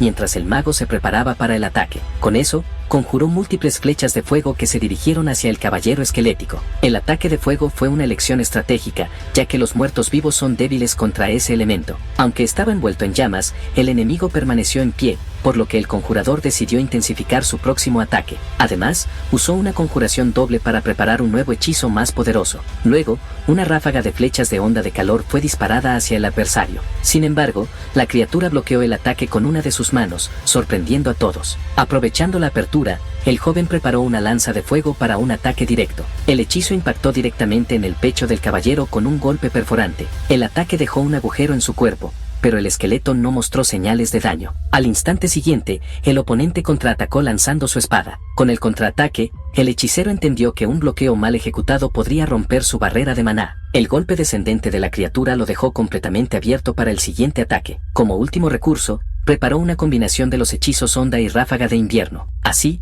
con una conjuración doble, lanzó un poderoso aliento del glaciar que congeló al caballero. Luego, decidió que, si el fuego no funcionaba, lo aplastaría con fuerza bruta. Concentrando su maná, preparó un lanzamiento triple de lanza de tierra para el siguiente ataque. El ataque impactó directamente en la cabeza del adversario. De repente, la criatura comenzó a liberar un aura de energía mientras murmuraba que necesitaba retirarse. El mago observó sorprendido mientras el caballero esquivaba su ataque. Al instante siguiente, notó que la apariencia de la criatura había cambiado por completo. De repente, sintió que su maná se agotaba, dándose cuenta de que ese era el peor momento posible para que sucediera. Mientras el enemigo se alejaba, comprendió que sería derrotado si la lucha continuaba así. En el último segundo, el guerrero apareció y asestó un poderoso puñetazo a la criatura. Con el cuerpo cubierto de sangre, el luchador declaró que no permitiría que nadie robara su plato principal. En otro lugar, la cabeza de un lich cayó al suelo, derrotada. Poco después, uno de los soldados aplastó el cráneo con el pie. Un comandante entonces observó al grupo y comentó que la supervivencia contra 3 liches solo fue posible gracias a Nerien.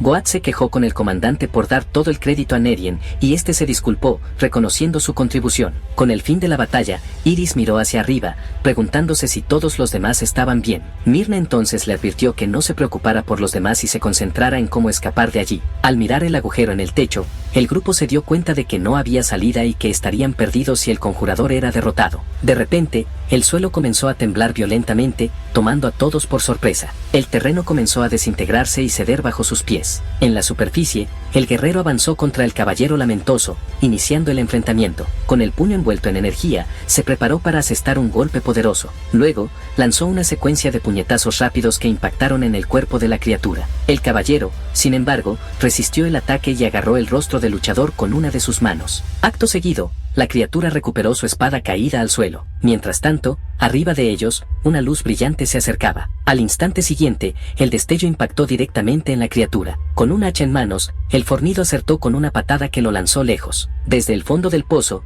el grupo observó la batalla y reconoció a los dos compañeros luchando juntos en la superficie. El grandullón cuestionó al mago por aún poder moverse con una sonrisa provocadora. Con eso, el conjurador le pidió que se concentrara, y el otro comentó que la criatura era irritantemente resistente, pero divertida. El estratega entonces le indicó que sirviera de cebo para alinear su ataque, y el compañero accedió a dar lo mejor de sí. Siguiendo el plan, el guerrero saltó alto en el aire, posicionándose directamente sobre el caballero. Luego descendió con un golpe de destrucción que creó una enorme cratera en el impacto. Con una poderosa patada, destrozó la cabeza del enemigo en pedazos. Al instante siguiente, el cuerpo de la criatura se regeneró completamente a partir de los fragmentos. Poco después, el esqueleto invocó varios sirvientes desde el suelo que atraparon al luchador para inmovilizarlo. Para ayudarlo, el mago liberó una explosión de maná que desintegró todos los esqueletos alrededor. El grandullón aprovechó la apertura y agarró el rostro del caballero con una de sus manos. Con un rápido movimiento, lo arrojó con fuerza contra el suelo de la cueva. De repente, una voz ordenó que se apartara del camino, sorprendiéndolo. El conjurador entonces lanzó una enorme explosión de fuego que envolvió la zona,